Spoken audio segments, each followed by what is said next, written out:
हाँ सर। किरण, आपको आ रही है वॉइस प्रॉपर?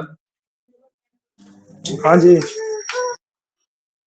ठीक है, फिर स्टार्ट करते हैं हम अपना एलएलबी थर्ड ईयर। ठीक है ना। आज का जो आपका टॉपिक रहेगा वो रहेगा कंपनी लॉ। ठीक है ना। सिलेबस सबको पता है, सिलेबस में क्या क्या है। किरण रिंकू की सिलेबस एक बार मैं गाइड करूं कि क्या क्या आएगा सिलेबस आपका।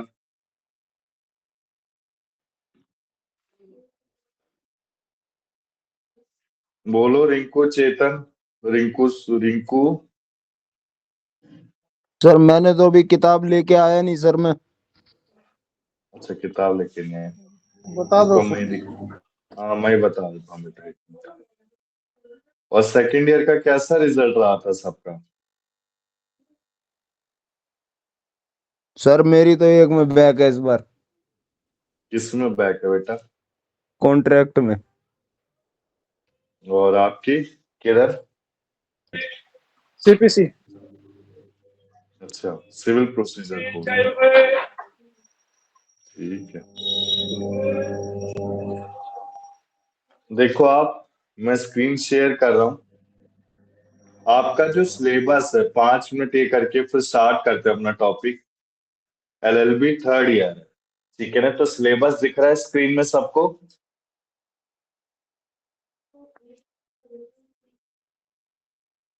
बताओ किरण, रिंकू, सिलेबस दिख रहा है? हाँ जी सर। सबसे पहले देखो, एलएलबी थर्ड ईयर में आपका फर्स्ट पेपर लैंड लॉ है, सेकंड ह्यूमन राइट्स है, थर्ड पेपर एडमिनिस्ट्रेटिव लॉ है, फोर्थ कंपनी लॉ है।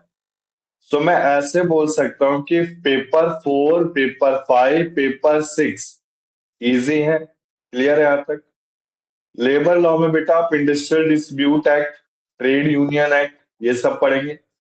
पेपर 6 में आता है environmental law and wild life animal protection act 1986। Clear है यहाँ तक? इसके बाद देखो पेपर 7 क्रिमिनोलॉजी एंड पेनोलॉजी, यानी कि वही वो वाला बेटा आपका आईपीसी, जैसे हमने एलएलबी फर्स्ट ईयर में लॉ ऑफ क्राइम पढ़ा था जिसे इंडियन पेनल कोड कहते थे, उसी को हमने नेक्स्ट ईयर में क्रिमिनल प्रोसीजर कोड पढ़ा था एलएलबी सेकंड ईयर में। तो अब एलएलबी थर्ड ईयर में आपका क्या आएगा? Criminology and पेनोलॉजी। क्लियर है?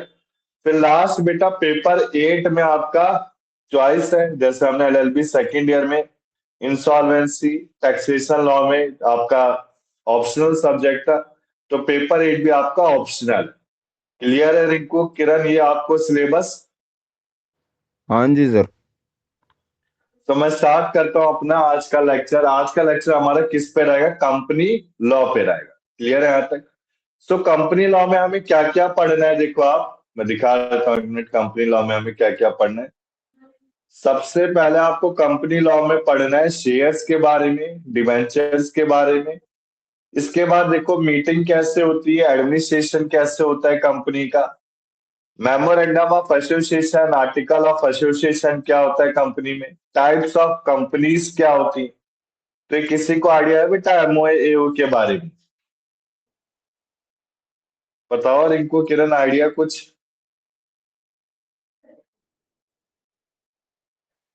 नहीं सर।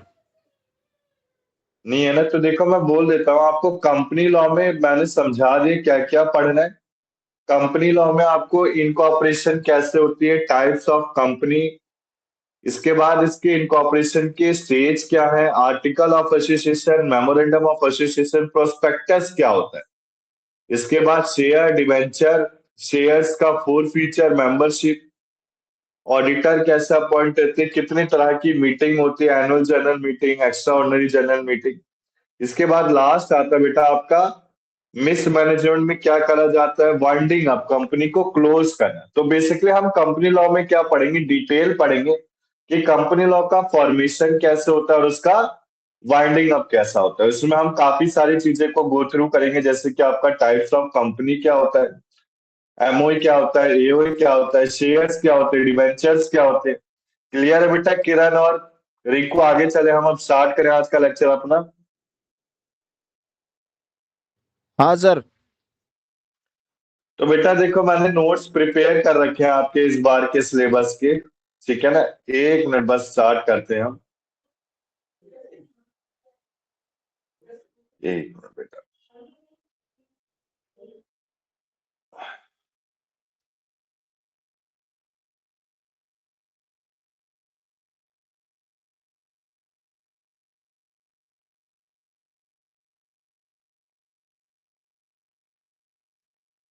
देखो आप, स्टार्ट करते हैं हम अपना लेक्चर आज का। आज का लेक्चर हमारा कंपनी लॉ पे बेस्ड है। तो बेसिकली आप समझो कंपनी लॉ है क्या। कंपनी लॉ कंपनीज के बारे में डील करता था, उसके formation, winding up, types of company, कैसे उसकी फॉर्मेशन में क्या क्या स्टेजेस आते हैं, मीटिंग कितने तरह की होती है। सो बेसिकली कंपनी लॉ आपका आया कब था, फर्स्ट इनकॉर्पोरेटेड हुआ था 1956 में, जिसे कंपनीज एक्ट 1956 बोला गया। अब 1956 को एक अमेंडमेंट आई कब, 2030। क्लियर है यहाँ तक।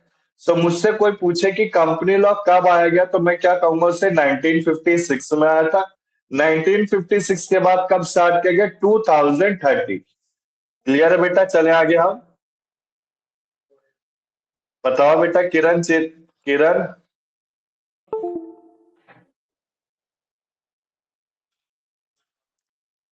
मुकेश, वॉइस आ रही है आपको?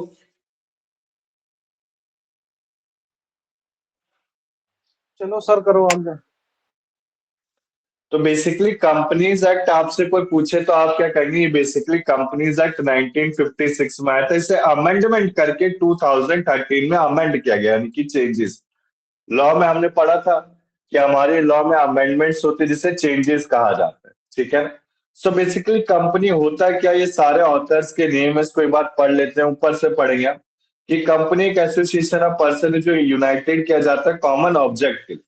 So basically company is artificial person.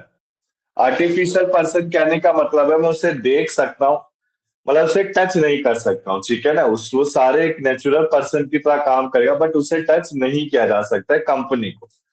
So basically artificial person हमें समझ में आया। इसके बाद देखो इसकी करेक्टरिस्टिक है, वेरी इंपॉर्टेंट है, करेक्टरिस्टिक ऑफ कंपनी। सबसे पहले देखो, कंपनी आपका सेपरेट लीगल आइडेंटिटी है। सेपरेट लीगल आइडेंटिटी कहने का मतलब है कि कंपनी अपने मेंबर से सेपरेट है। ठीक है ना। कंपनी लॉ के टर्म्स में सेपरेट अपने मेंबर से, उसका एक कॉर्पोरेट एग्जिस्टेंस है। ठीक है ना। तो कंपनी का जो मनी है, प्रॉपर्टी, वो किसी शेयर होल्डर से बिलोंग नहीं करता है। इसके बाद देखो कैरेक्टरिस्टिक ऑफ कंपनी में सेकंड पॉइंट आता है लिमिटेड लायबिलिटी। तो बेसिकली लिमिटेड लायबिलिटी आपका क्या है, हमने बेटा कंपनी लॉ स्टार्ट किया है, ठीक है ना, एलएलबी थर्ड ईयर में। एलएलबी थर्ड ईयर का मैंने सिलेबस सबको बता दिए। शेशांक, मुकेश, सिलेबस बताने की जरूरत है फिर से? नहीं, बता दीजिए सर, हम लेट आए हैं। ठीक ठीक ठीक, तो जल्दी आया करो बेटा, अब एलएलबी थर्ड ईयर में आ गए हो आप, अब लॉयर बन ही गए हो बस। ठीक और है सर ना। कितना 3 साल में? है क्या, हाँ तीन सर, आए साल थे पहले, ज्वाइन ही नहीं हो पाए थे ना। कोई नहीं, कोई नहीं। देखो शेशांक, एलएलबी थर्ड ईयर में आपको क्या क्या पढ़ना है बेटा, लैंड लॉ पढ़ना है। ठीक है ना, ह्यूमन राइट्स, इसके बाद administrative law, company law, labour law. So basically Shashank, paper 4 से लेके पेपर 6 स्कोरिंग है, आप अच्छे से स्कोर कर लोगे। इसमें मैंने वेल अच्छे से, काफी अच्छे से नोट्स प्रिपेयर किया आपके लिए। ठीक है ना, company law, labour law, environmental law. इसके बाद देखो पेपर 7, जैसे आपने law of crime, Indian penal code पढ़ा था एलएलबी फर्स्ट ईयर में, सो एलएलबी सेकंड ईयर में क्रिमिनल प्रोसीजर कोड पढ़ा था। अब क्रिमिनल प्रोसीजर कोड के बाद क्या आता है एलएलबी थर्ड ईयर में, क्रिमिनोलॉजी एंड पेनोलॉजी।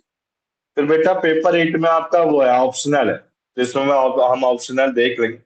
तो पहले मैं कंपनी लॉ कराऊंगा, फिर मैं लेबर लॉ कराऊंगा। क्लियर है ना यहाँ तक शेषा?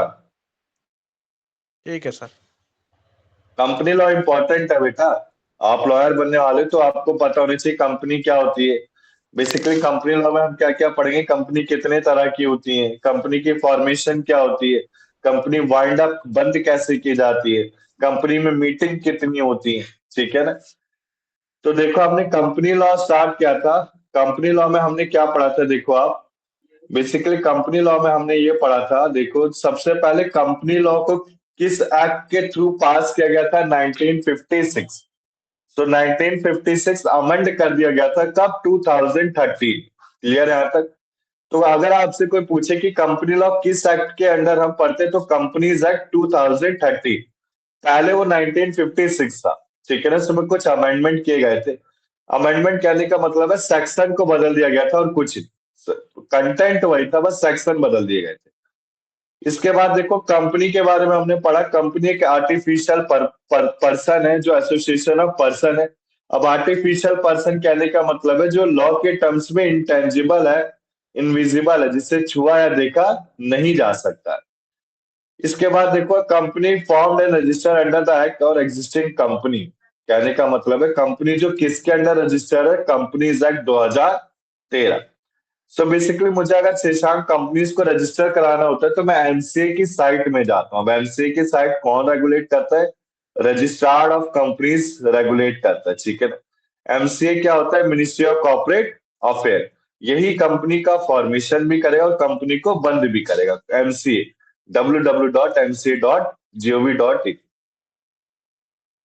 तो कंपनी बनाने के लिए जो खर्चा आता है बेसिकली वो आपका 10,000 तक कम से कम लगता है, 10 से कम ही लगता है बल्कि। और कंपनी को बंद करने में ज्यादा खर्चा आता है, वो 1 लाख तक पहुंच जाता है, 50,000 से लेके 1 लाख तक, डिपेंडिंग अपॉन द सर्कमस्टांसिस। क्या सर्कमस्टांसिस? इसके बाद देखो आया ना शशांक यहाँ तक समझ में सिलेबस? हाँ सर, समझ में आ गया। आ गया ना? अब देखो बेटा कैरेक्टरिस्टिक ऑफ कंपनी में सबसे पहले देखो सेपरेट लीगल आइडेंटिटी। जो कंपनी आपकी एक सेपरेट है, किससे? मेंबर से। बेसिकली कंपनी का जो मनी है, प्रॉपर्टी किससे बिलोंग नहीं करता? शेयर होल्डर से बिलोंग नहीं करता है। इसके बाद देखो सेकंड पॉइंट है limited liability. So basically company जो लिमिटेड बाय शेयर्स और लिमिटेड बाय गारंटी है, वो कब तक लिमिटेड है आपके? कंपनी लिमिटेड बाय शेयर मतलब ये लिमिटेड कब तक है? Value of shares done by the share holder. तो शेयर होल्डर आप सबको पता होगा कंपनी में कौन होते हैं? जो शेयर्स को परचेज करते, ठीक है ना? शेयर्स को परचेज करने के बाद वो कंपनी की एनुअल जनरल मीटिंग अटेंड करते हैं और ईजीएम अटेंड करते हैं, ठीक है ना? Extra ordinary general meeting. तो बेसिकली देखो आप हर कंपनी की लायबिलिटी क्या होती है? उसके उसके एम्प्लॉय यानी कि मेंबर तक लिमिटेड होती है। फिर बेटा थर्ड पॉइंट है very important, perpetual succession. Perpetual succession कहने का मतलब है कंपनी में कम में गो बट सॉरी मेंबर में कम में गो बट कंपनी में फॉर एवर। यानी कि मेंबर आपके आएंगे और जाएंगे बट कंपनी क्या रहेगी? फॉर एवर रहेगी। क्लियर है बेटा? ये हमने क्या पढ़ा कि जो आर्टिफिशियल पर्सन कंपनी को माना गया कभी डाइज नहीं होता, उसकी डिपेंड ऑफ मेंबर पे, ठीक है ना? So basically it means companies existence कहाँ पे होता है? आपका मेंबरशिप के कंटिन्यूएशन होता है। क्या मतलब? सारे मेंबर कंपनी को कब बंद किया जा सकता है? जब तक उसके सारे डॉक्यूमेंट्स को फुलफिल नहीं किया है बाइंडिंग अप, से कंपनी बंद नहीं होती। कंपनी में सारे मेंबर तब भी कंपनी बंद नहीं होगी। फिर फोर्थ पॉइंट आता है common seal. So basically common seal क्या होता है?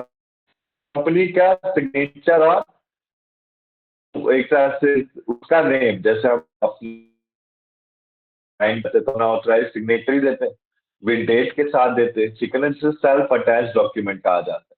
वैसे ही कंपनी में कॉमन सील होता है। कंपनी के जो डॉक्यूमेंट्स होते हैं, ठीक है ना, उसमें एक सील लगी होती है, यानी कि मोहर, कंपनी की मोहर कहते हैं उसे, ठीक है ना?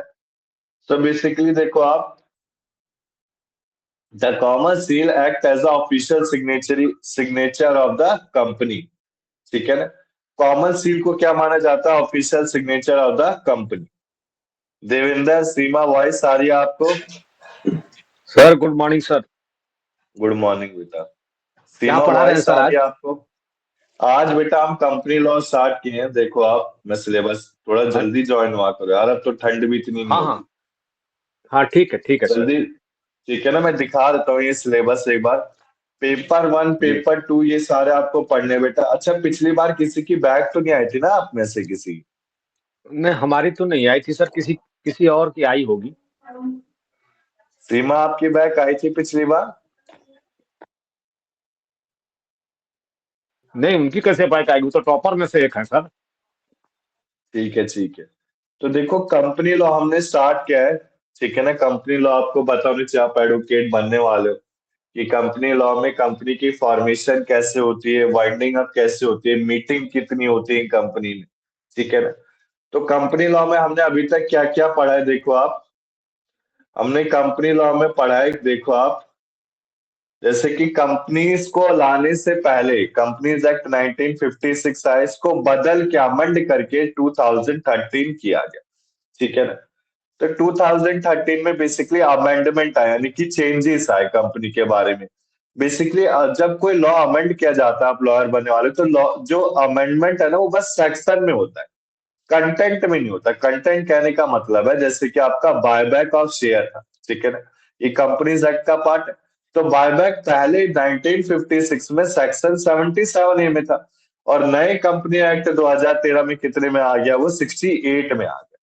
ठीक है ना। सो बेसिकली मेरे कहने का मतलब है कि जो सेक्शन होता है वो बदल जाता है, कंटेंट सेम रहता है लॉ का। क्लियर है ना देवेंद्र, आगे चले हम। हाँ सर, चलिए। तो बेटा, बेसिकली मैंने जो कंपनी लॉ के नोट्स प्रिपेयर किए हैं, वो काफी अच्छे नोट प्रिपेयर किए, आपको क्लास के एंड में मिल जाएंगे। ठीक है ना। इसमें मैंने लास्ट में सारे सेक्शन भी डाले, जैसे आपके एग्जाम में सेक्शन आए होंगे ना, तो हम इसको डिटेल में भी पढ़ेंगे और सेक्शन के साथ। ठीक है ना। तो कंपनी लॉ मान के चलो 1 महीने तो मैं लूंगा, क्योंकि कंपनी लॉ के बारे में अच्छी नॉलेज होनी चाहिए। ठीक है ना, सारे सेक्शन भी दिए हैं। क्लियर है ना, आपके एग्जाम में जैसे एमसीक्यू आता है पैटर्न। अब मैं थोड़ा फटाफट स्टार्ट करता हूँ, ठीक है। सबसे पहले देखो, कंपनी के बारे में हमने पढ़ा, कंपनी क्या है कि intangible invisible form artificial person है। कहने का मतलब है लॉ के टर्म्स में कंपनी को देखा छुआ नहीं जा सकता है। ठीक है ना। इसके बाद देखो, करेक्टरिस्टिक ऑफ कंपनी में हमने क्या क्या पढ़ा। कंपनी अपने मेंबर से सेपरेट है, कंपनी की मनी और एसेट बिलोंग नहीं करते किसी भी मेंबर को। कंपनी की जो लाइबिलिटी है वो कितनी है, limited up to the member of the company, up to limited to the member of the company. इसके बाद देखो, थर्ड पॉइंट, परपेचुअल सक्सेशन, यानी कि कंपनी कभी भी डाई नहीं होती है। उसकी बेसिकली लाइफ डिपेंड किस में होती है, लाइफ ऑफ मेंबर। कहने का मतलब है मेंबर में कम मे गो बट कंपनी में फॉर एवर। मेंबर आएंगे और जाएंगे, बट कंपनी क्या रहेगी आपकी, फॉर एवर रहेगी। क्लियर है यहां तक। कंपनी को बंद कब किया जा सकता है, जब कंपनी का वाइंडिंग अप किस पे होगा, साइड उसके एमसीए की साइड पे किया जाएगा। सो बेसिकली कंपनी को कौन चलाता है, ministry of corporate affair, www.mca.gov.in। मैं उस साइट पे जाके क्या कर सकता हूँ, कंपनी को रजिस्टर कर सकता हूँ 10,000 रुपए से कम, और कंपनी को बंद कर सकता हूँ कितने में, 50 से 1 लाख तक कंपनी को बंद किया जा सकता है। क्लियर है यहां तक। सो बेसिकली परपेचुअल सक्सेशन में हमने क्या पढ़ा, मेंबर अगर कंपनी को छोड़ भी देंगे तो कंपनी को बंद कब किया जा सकता है, उसकी एमसीए की साइट में जाके उसका फॉर्म डॉक्यूमेंट फिल करने के बाद। इसके बाद बेटा हमने फोर्थ पॉइंट पढ़ा, common seal. So basically common seal क्या है, एक ऑफिशियल सिग्नेचर है, किसका, कंपनी का। ठीक है ना। जैसे आपका डिजिटल डीएससी होता है, डिजिटल सिग्नेचर, जो एक पेन ड्राइव फॉर्म में होता है। तो कम जब एमसीए की साइट में उसके रिटर्न की फाइलिंग की जाती है, जैसे MGT 14 हो गया, ठीक है ना, तो उसमें पेन ड्राइव लगाया जाता है, डीएससी की फॉर्म में होता है। उस पेन ड्राइव में जो सिग्नेचर होता है उसको कॉमन सील कहा जाता है कंपनी का। क्लियर है बेटा यहां तक। बताओ रिंकू, देवेंद्र, सीमा, क्लियर है, आगे चलूं मैं। हाँ सर, चलिए। इसके बाद देखो, yes sir. Transferability of shares. ठीक है ना। So basically capital of the company को डिवाइड किस में किया जाता है, शेयर्स में। ठीक है ना। अब ये बेसिकली ट्रांसफरेबिलिटी कहने का मतलब है, अब जैसे कंपनी का जो शेयर वो इजिली ट्रांसफरेबल है, यानी कि एक जगह से दूसरी जगह जा सकता है।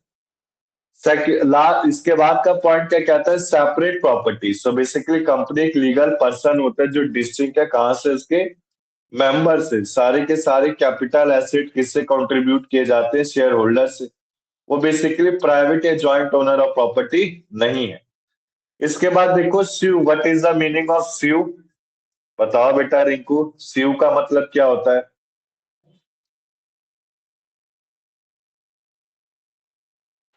सर मुकदमा कर सकते हैं, केस कर हाँ सकते हैं वेरी कंपनी गुड। के अगेंस्ट में। अब बेटा आप लॉयर बनने वाले हो, ये सब पता होना चाहिए यार आपको। स्यू का मतलब होता है कि आप मुकदमा कर सकते हो या फिर केस फाइल स्यू कर सकते हो। So basically company being a legal person can enforce it's right through suits by the same token it can sue for breach of legal duties. कहने का मतलब है कंपनी किसी भी अगेंस्ट कंपनी के खिलाफ स्यू कर सकती है। इसके बाद देखो बेटा आपका एक टाइप्स ऑफ कंपनी है, ये दिख रहा है, विजिबल है? कम कम होगा विजिबल, चलो करते हैं, कोई नहीं। So basically types of company kinds में आता है, ठीक है ना, जो मैंने आपको पीडीएफ दिखाया था कि कंपनी के बारे में पढ़ेंगे हम। तो हमने फीचर्स ऑफ कंपनी पढ़ लिया, common seal, perpetual succession, separate legal entity, ठीक है ना, लिमिटेड लायबिलिटी। अब इसके बाद आता है कंपनीज के टाइप्स क्या है। सबसे पहले देखो इनकॉर्पोरेशन में चार्टेड कंपनीज क्या होती हैं, जो लॉयल कंपनीज होती थी जब इंडिपेंडेंस हुआ था। इंडिपेंडेंस से पहले जो कंपनी क्रिएट हुई थी 1947 से, वो आपकी चार्टेड कंपनीज थी। स्टैट्यूटरी कंपनीज कौन सी थी, जो किसी एक्ट के थ्रू लाए गए, लॉ के थ्रू लाए गए। रजिस्टर्ड कंपनीज कौन सी थी, जो कंपनीज एक्ट 2013 के बिहाफ पे आए। इसके बाद देखो लायबिलिटी में लिमिटेड और अनलिमिटेड कंपनीज आती है। ये किस पे बेस्ड होती हैं आपकी, बेसिकली लायबिलिटी पे बेस्ड होती है। नंबर ऑफ मेंबर में प्राइवेट पब्लिक वेरी इंपॉर्टेंट, ये पढ़े हम अभी। इसके बाद होल्डिंग सब्सिडरी, फिर गवर्नमेंट, नॉन गवर्नमेंट। तो पहले देखो बेटा आपका chartered on the basis of incorporation, मैंने आपको समझाया चार्टेड कंपनीज क्या होती थी, जो आर ब्रिटिश के थ्रू आ गया था। 1947 से पहले जो कंपनी थी उनको क्या बोला गया था, चार्टेड कंपनी बोला गया था। स्टैट्यूटरी कंपनीज कौन सी थी, reserve bank of India, SBI, special act. Clear है ये चीज, आगे चले हम। बताओ बेटा देविंदर, सीमा, आगे चले हम, रिंकू। Yes sir. इसके बाद देखो फिर बेटा आपका आया रजिस्टर्ड कंपनीज। तो बेसिकली मैंने आपको समझा दिया था रजिस्टर्ड कंपनीज कौन सी थी, जो कंपनीज एक्ट के थ्रू आई थी 1956, ठीक है ना। तो हमने on the basis of incorporation में तीन कंपनीज पढ़ी, एमसीक्यू में आ सकता है। चार्टेड कंपनी जो आपका 1947 से पहले आया, स्टैट्यूटरी कंपनी जो स्पेशल एक्ट से आया। जैसे स्पेशल एक्ट कहने का मतलब है आरबीआई कब आया, 1934, reserve bank of India. State bank of India कब आया, 1955। लाइफ इंश्योरेंस कॉर्पोरेशन कब आया, 1956। सो बेसिकली जो किसी एक्ट से लाया गया कंपनी, उसको स्टैट्यूटरी कंपनीज कहा गया। ये बेसिकली अब चलती नहीं, यूज में नहीं, बस जो मेन कंपनीज है प्राइवेट एंड पब्लिक होती है, ठीक है ना। इसके बाद देखो कंपनीज, रजिस्टर्ड कंपनीज कब आएगी, जो रजिस्टर्ड है 1956। 1956 मैंने आपको बताया कि कंपनीज एक्ट 2013 हम पढ़ रहे हैं, तो 2013 से पहले क्या था, 1956 था। इसके बाद देखो फिर आता बेटा on the basis of liability. So basically on the basis of liability में देखो लिमिटेड बाय शेयर्स, शेयर्स के जो लिमिटेड है, कहने का मतलब है इसमें जो लायबिलिटी होती है वो आपकी where the liability of member is limited to the amount unpaid on the share। Basically इसको क्या बोला जाता है, जब लायबिलिटी लिमिटेड होती है कब तक, अनपेड ऑन द शेयर तक, इसको कंपनीज लिमिटेड बाय शेयर्स बोला जाता है। अगर शेयर्स आपके फुल्ली पेड है तो इन शेयर्स का जो होल्डिंग है वो क्या होगा, नील, यानी कि इसे पब्लिक या फिर प्राइवेट कंपनी बोला जाएगा। तो मैंने आपको समझा रखा है, ये जो कंपनीज हम पढ़ रहे हैं ये इन प्रैक्टिकल फॉर्म यूज नहीं, एप्लीकेबल नहीं होती है हमारी जो प्रैक्टिकल फॉर्म में रियल लाइफ में प्राइवेट एंड पब्लिक कंपनी, इसके अलावा कोई कंपनी, ठीक है ना। ये बस हम थ्योरी पर्पज से पढ़ रहे बेटा, थ्योरिटिकल नॉलेज के पर्पज से। फिर देखो limited by guarantee, second company, guarantee word तो आपको समझ में ही आ रहा होगा, ठीक है ना।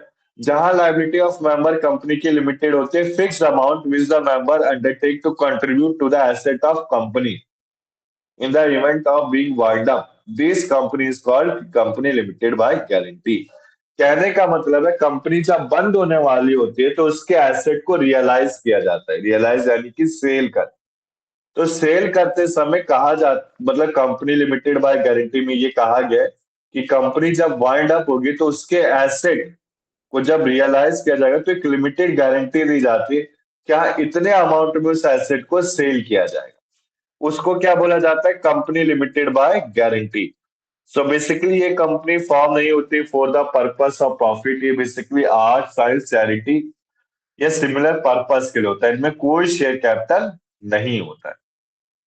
क्लियर है बेटा देविंदर, सीमा, रिंकू? सर। बोलो बोलो, आ रहा है ना समझ में? हाँ सर। अब अच्छे से करेंगे हम, ठीक है ना। एलएलबी थर्ड ईयर बेटा सबको सारी क्लासेस लेनी है, रिक्वेस्ट चाहिए, नहीं तो फिर कुछ समझ में नहीं आएगा, फिर फायदा भी नहीं कोई लॉयर बनने का। नॉलेज होनी चाहिए हमें। आपको आगे चल के भी एलएलबी करके पढ़ना ही है, पढ़ाई तक कब तक भागोगे, सिंपल सी बात है। Companies with unlimited liability, so basically companies with unlimited liability basically कब क्रिएट किया जाता है, जब 7 या उससे ज्यादा मेंबर होते हैं, ठीक है ना। अब अनलिमिटेड लायबिलिटी कहने का मतलब है कंपनी के ऊपर डेप्थ ही डेप्थ है, यानी कि कर्जा ही कर्जा। तो उसकी जो लायबिलिटी है, लायबिलिटी कहने का मतलब है मैं अपने एसेट्स को एक लिमिटेड टर्म्स में सेल आउट कर सकता हूं, बट अनलिमिटेड कहने का मतलब है मैं पूरे के पूरे कंपनी के एसेट को सेल आउट कर सकता हूं, ठीक है ना। तो इसमें देखो आप, in case every member is liable for the depth of company and unlimited company में हैव और नॉट अ शेयर कैपिटल, अगर उसके पास शेयर कैपिटल है तो उसे पब्लिक या फिर प्राइवेट कंपनी कहा जाएगा, उसके खुद के आर्टिकल ऑफ एसोसिएशन होगा। सो बेसिकली हम कंपनी में बेटा एमओआई एओआई पढ़ेंगे, मेमोरेंडम ऑफ एसोसिएशन ऑब्जेक्ट कहा जाता है। जैसे कोई कंस्ट्रक्शन कंपनी खुल रही है तो उसका ऑब्जेक्ट ये है, ठीक है ना। कोई आपका कोई जैसे अब कुछ भी पर्पस मान लो, जो पर्पस हो गया ना कंपनी का, उसको एमओए कहा जाता है, आर्टिकल्स को रूल्स एंड रेगुलेशन कहा जाता है, ठीक है ना। अभी पढ़ेंगे आगे हम सब। अब वेरी इंपॉर्टेंट कॉन्सेप्ट, ये आना ही आना एग्जाम में, ठीक है ना, बहुत ज्यादा इंपॉर्टेंट कॉन्सेप्ट है कि प्राइवेट एंड पब्लिक कंपनी में क्या डिफरेंस है, what is the basic difference between private and public. तो बेसिकली इस नोट्स में क्या सही से दिया है, बट मैं अलग से भी भेज दूंगा एक बार। प्राइवेट कंपनी में मैं देखो समझाता हूँ, मिनिमम मेंबर्स कितने होते हैं आपके 2, मैक्सिमम मेंबर्स कितने होते हैं 200। क्लियर है यहाँ तक? इसके बाद देखो पब्लिक कंपनीज में डिटेल में बता रहा हूँ, मेंबर, डायरेक्टर और पेड अप कैपिटल से, ठीक है ना। तो प्राइवेट कंपनी में देखो मेंबर्स कितने होते हैं, मिनिमम 2, मैक्सिमम कितने होते हैं 200। वही पब्लिक कंपनीज में मिनिमम मेंबर्स कितने होते हैं 7 और मैक्सिमम कितने होते हैं अनलिमिटेड, यानी कि जो मेंबर्स की मैक्सिमम लिमिट है अनलिमिटेड है, किसमें, पब्लिक कंपनी में।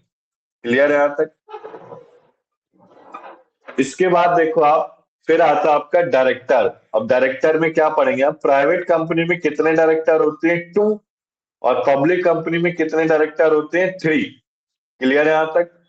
पेड अप कैपिटल देखो ये इंपॉर्टेंट है। सो बेसिकली प्राइवेट कंपनी में पेड अप कैपिटल का मतलब क्या होता है, जब कंपनी स्टार्ट होने वाली है तो हम कुछ कैपिटल उसके इन्वेस्टमेंट यानी कि कुछ कैपिटल रखते हैं आगे फ्यूचर पर्पस में यूज करने के लिए। उस फ्यूचर पर्पस का मोटिव क्या होता है, तो शेयर्स को आईपीओ के फॉर्म में रिलीज करना, ठीक है ना, या फिर आगे चल के कोई भी बाइंडिंग, कोई भी जैसे डेप्थ हो, डेप्थ को पे करना। तो इसी के लिए मिनिमम पेड अप कैपिटल रखा जाता है कंपनी में। तो सबसे पहले देखो प्राइवेट कंपनी का मिनिमम पेड अप कैपिटल कितना है, 1 लाख या फिर उससे ज्यादा। वहीं पब्लिक कंपनी में मिनिमम पेड अप कैपिटल कितना है, 5 लाख या उससे ज्यादा। क्लियर है बेटा यहाँ तक? Yes, sir. सो बेसिकली बेटा एक नई अमेंडमेंट आई है कंपनीज एक्ट 2013 में, ठीक है ना। इसमें लिखा भी है, देखो मैंने गलत नोट्स नहीं भेजा आपको। इसमें बेसिकली लिखा हुआ है limits the number of members to 50, यानी कि जो पहले 200 था उसको 50 तक ले आया गया मेंबर्स, ठीक है ना। तो maximum number of members in private company कितना है 50। पहले कितना था 2 से 200, 2 से 200। पब्लिक में कितना था 7 से अनलिमिटेड। क्लियर है? डायरेक्टर कितने होते थे प्राइवेट कंपनी में 2, पब्लिक कंपनी में कितने होते थे 3। Paid up capital private company में कितनी होती थी 1, पब्लिक कंपनी में कितनी होती थी 5 लाख। क्लियर है बेटा यहाँ तक? आगे चले हम। फिर इसके बाद आता है on the basis of control. On the basis of control कहने का मतलब है होल्डिंग कंपनी क्या होता है। आप सबको मर्जर होता है, मर्जर क्या होता है? अमलगमेशन। कुछ आइडिया है देविंदर आपको मर्जर अमलगमेशन का? Mixture sir, mixture. हाँ, मिक्सचर मर्जर का मतलब दो तीन कंपनियों को मिला के, मर्जर का मतलब दो तीन कंपनियों को या दो कंपनियों, एक से ज्यादा कंपनियों को मिला देना, एमालगमेशन कर देना। हाँ, वेरी गुड। तो जैसे अमलगमेशन किसी होता समय है जैसे में हीरो। किसी समय में बीएसएनएल और एमटीएनएल एक होता था, अब बाद में उसको अलग अलग कर हाँ दिया, लेकिन फिर भी कंट्रोल एक ही पास है। हाँ, करेक्ट है। सो वो टेलीकॉम इंडस्ट्रीज के पास है। अब देखो आप, बेसिकली आपका हीरो होंडा, मैं ऐसे एग्जांपल लेता हूँ फिर अच्छे से आ जाएगा। हीरो क्या है? होल्डिंग है। उसने होंडा को एक्वायर कर लिया। या फिर मैं छोड़ू इस एग्जांपल को, फिट करते हैं मारुति सुजुकी। सो मारुति क्या है? होल्डिंग कंपनी, होल्ड जो शेयर होल्ड कर। और सुजुकी है सब्सिडरी कंपनी। क्लियर है? तो जो होल्ड करता है उसे होल्डिंग कंपनी कहा जाता है, और जो होल्डिंग कंपनी से मर्ज होता है उसको सब्सिडरी कंपनी कहा जाता है। अब ये होल्डिंग सब्सिडरी कब हो सकता है मर्जर? जब 50% से ज्यादा शेयर्स कौन एक्वायर कर लेगा? Holding company. क्लियर है ना यहाँ तक? तो बेसिकली एक एग्रीमेंट किया जाता है दोनों कंपनीज के बीच में कि वो मर्ज हो रही है। तो मर्जर के केस में दो कंपनीज क्रिएट हो जाते हैं, एक होल्डर और होल्डिंग और एक सब्सिडरी। क्लियर है बेटा? होल्डिंग कंपनी कौन सी होती है? जो who acquires more than 50% of subsidiaries company share holder, come subsidiaries companies shares. Clear है यहाँ तक? जो होल्डिंग कंपनी कौन सी होती है? जो 50% से ज्यादा शेयर्स को एक्वायर करती है, किसकी? सब्सिडरी कंपनी की। क्लियर है बेटा यहाँ तक देवेंद्र? आगे चले हम सीमा। हाँ सर, इसमें एक रूलिंग यस भी सर। है सर, कि जो विदेशी क्या क्या? कंपनियां जैसे मल्टीनेशनल कंपनी है, उसका 49% तक ही होल्डिंग का रखा हुआ है सर। हाँ, किसी वेरी किसी में गुड। अभी नया रूलिंग आया, लेकिन पहले से ये रूल है कि 49% रहेंगे, सो दैट देश की जो कंपनियां हैं उनकी होल्डिंग ज्यादा रहेगी, तो उनका चलेगा सब। पूरा उसमें एग्रीमेंट में लिखा होता है ना इसी के लिए। अब देखो, आपने होल्डिंग और सब्सिडरी पढ़ लिया। अब बेटा अब आता है on the basis of ownership. Ownership में तीन कंपनी तो देख के पता चल रहा होगा, ठीक है ना? आप सबने पहले कहीं ना कहीं पढ़ा होगा, मैं जल्दी से पढ़ा देता हूँ। गवर्नमेंट कंपनी कौन सी होती है? जो 51 पेड अप कैपिटल से ज्यादा, जिसका एक्वायर कौन करता है? सेंट्रल गवर्नमेंट, स्टेट गवर्नमेंट, या फिर दोनों गवर्नमेंट, सेंट्रल भी और स्टेट गवर्नमेंट। क्लियर है यहाँ तक? in which not less than 51% paid up capital held by central government, state government, central and both state government. Clear? फिर आता है non government company. Non government companies कौन सी होती है? जिसमें 51% से ज्यादा कैपिटल कौन एक्वायर करता है? प्राइवेट सेक्टर एक्वायर करता है, जैसे कि टाटा। अब जैसे कि it is called a non government of private, non government को प्राइवेट ही कहा गया एक तरह से। जैसे टिस्को हो गया, रिल ये क्या कहते हैं, रिलायंस इंडस्ट्रीज हो गया, हिंदुस्तान लीवर लिमिटेड हो गया। अभी से भेल खेल सेल में तो आ नहीं रहे। भारत है, भारत हैवी इलेक्ट्रिकल लिमिटेड, ठीक है ना? ये बेसिकली भेल खेल सेल क्या है? पूरा का पूरा पब्लिक सेक्टर अंडरटेकिंग। इसके अलावा आपका टिस्को, रिलायंस इंडस्ट्रीज, हिंदुस्तान लीवर लिमिटेड, ये क्या है? नॉन गवर्नमेंट कंपनीज है। क्लियर है बेटा यहाँ तक? चले आगे हम।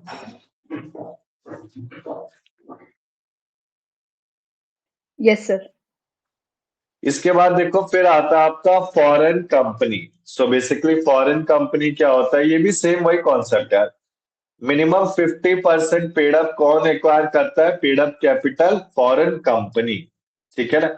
अब फॉरेन कंपनी जो हेल्ड एक या एक से ज्यादा सिटीजन ऑफ इंडिया है, और जो जो कि वन और more bodies corporated in India.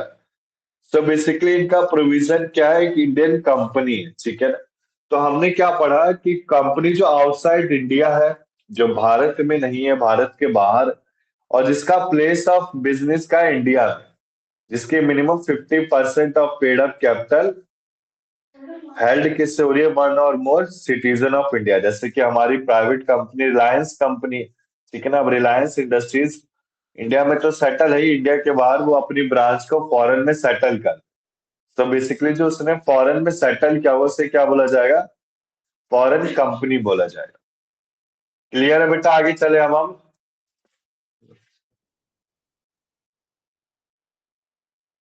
Yes sir. बोलो देवेंद्र, सीमा, आगे चले हम। हाँ सर चलिए। तो अभी तक हमने क्या पढ़ा? शेयर्स, कंपनी की डेफिनेशन, कंपनी का फॉर्मेशन, कंपनी के टाइप्स हमने पढ़ा, ठीक है ना। कंपनी के टाइप्स के बाद हमने क्या पढ़ा? कंपनी के फीचर्स। अब देखो, फॉर्मेशन ऑफ कंपनी में 4 टाइप आते हैं। ये वेरी इंपॉर्टेंट कॉन्सेप्ट है, ठीक है ना। आज हम 50% तक सिलेबस कर चुके होंगे कंपनी लॉ का। कंपनी लॉ आसान है, कठिन नहीं। फॉर्मेशन ऑफ कंपनी में सबसे पहले आता है प्रमोशन, फिर second incorporation, third capital subscription, fourth commencement of business. तो सबसे पहले प्रमोटर। प्रमोटर क्या होते हैं? किसी को आइडिया है कि व्हाट इज प्रमोटर? जो कंट्रीब्यूट करते हैं सर वो कंपनी की अपलिफ्टमेंट में, कंपनी के किस में? अपलिफ्टमेंट खड़े करने में। हाँ, वेरी गुड देवेंद्र। प्रमोटर कौन होते हैं? प्रमोटर क्या शेयर होल्डर हो सकते हैं? प्रमोटर सर एक तरीके से पार्टनर भी कह लीजिए, उसको पार्टनर भी होता है जो मैक्सिमम चीजों को उसमें प्रमोट करता है उसके हाँ, बिजनेस के इनहांसमेंट में। करेक्ट है।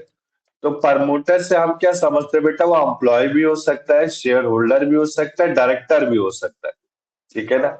प्रमोटर कहने का मतलब है जो कंपनी के promoter is a person who is liable for incorporation of company.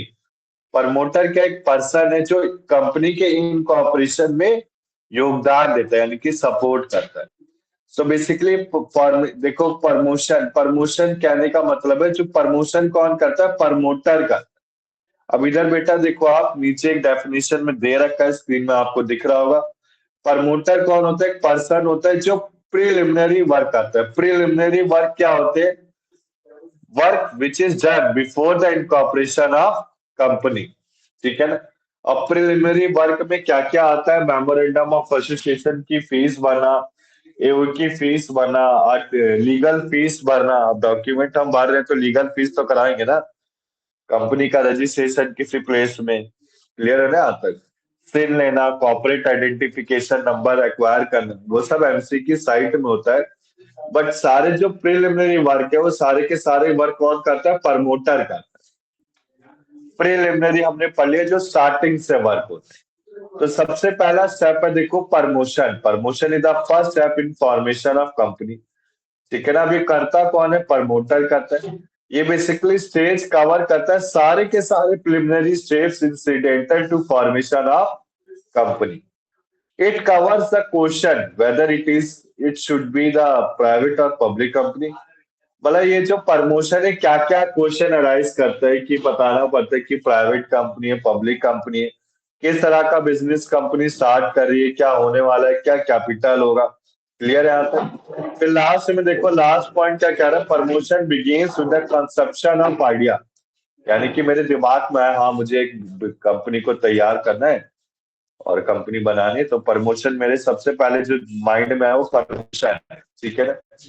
अब बेसिकली गोल्स और कैसे होता है? प्रिलिमिनरी इन्वेस्टिगेशन से, जिसमें प्रिपरेशन ऑफ नेसेसरी डॉक्यूमेंट जैसे लीगल फीस, एमओए, क्लियर है ना। अब मैं कंपनी को बनाऊंगा तो मुझे पता होगा क्या है, क्या रूल रेगुलेशन करने चाहिए।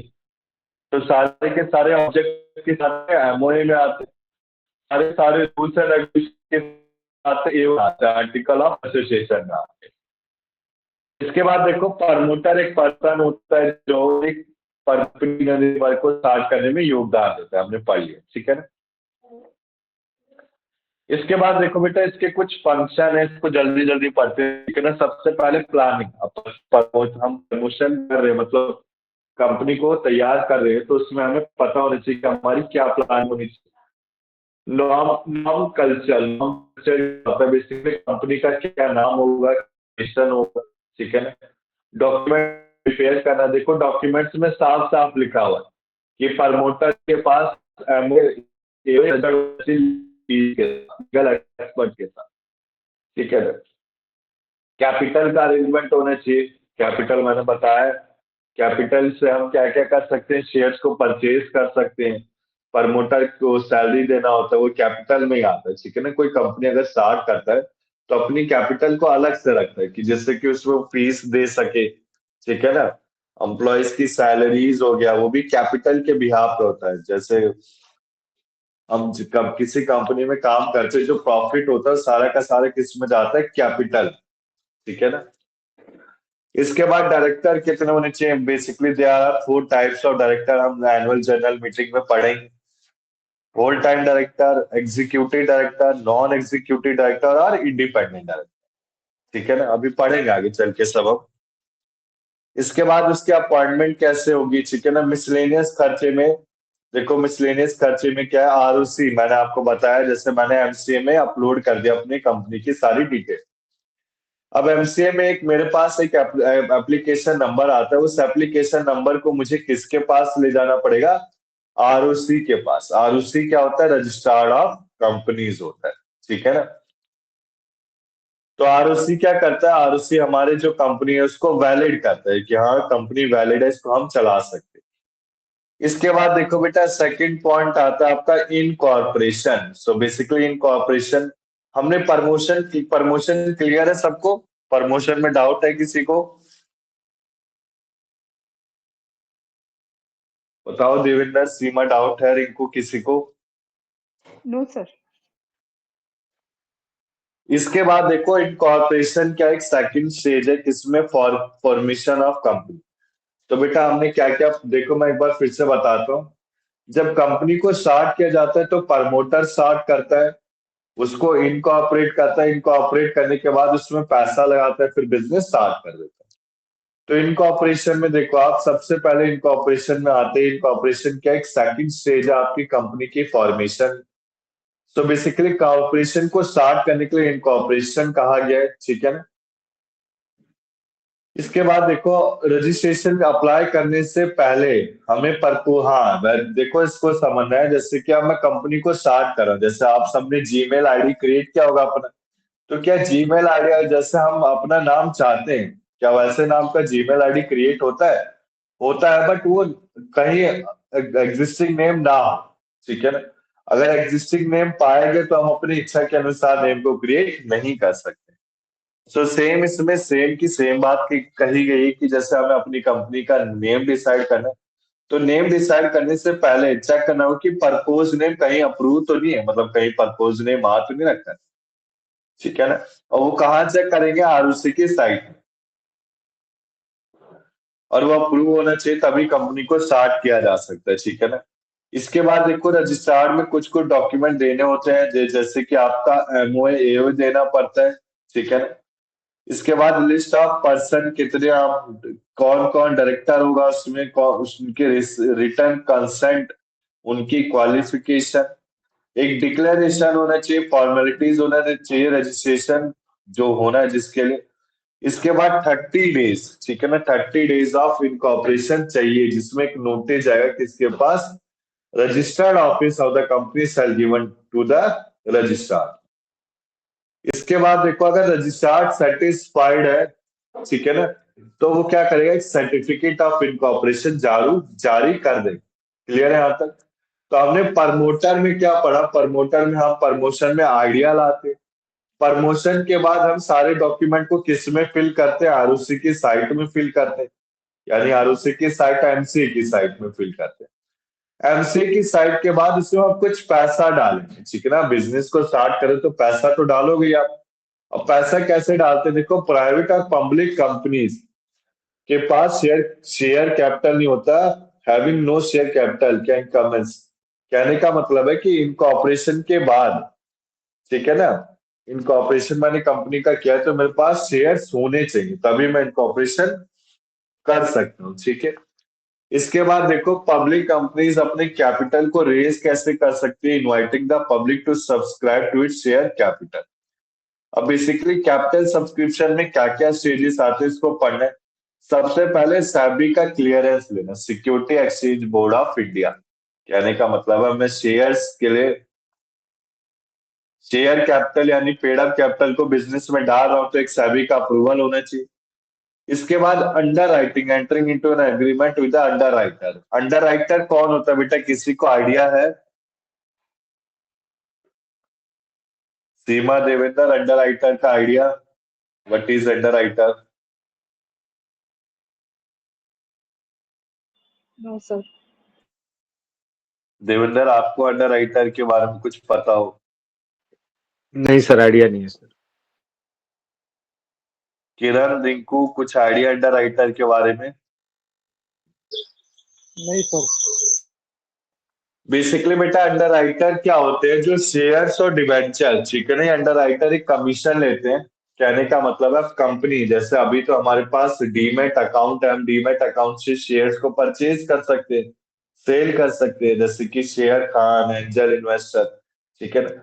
But before that demat account एक अंडर राइटर होता था, ठीक है ना। अब अंडर राइटर क्या करता था, शेयर्स को बिचवाता था, ठीक है ना, कंपनी से मिलकर कंपनी के शेयर किसी शेयर होल्डर को बेचता था, बट उसमें कुछ कमीशन चार्ज करता था। अब कमीशन कितना चार्ज करता था, शेयर्स में 5% चार्ज करता था और डिबेंचर में 2.5, ठीक है ना। कंपनीज एक्ट 2013 कहता है।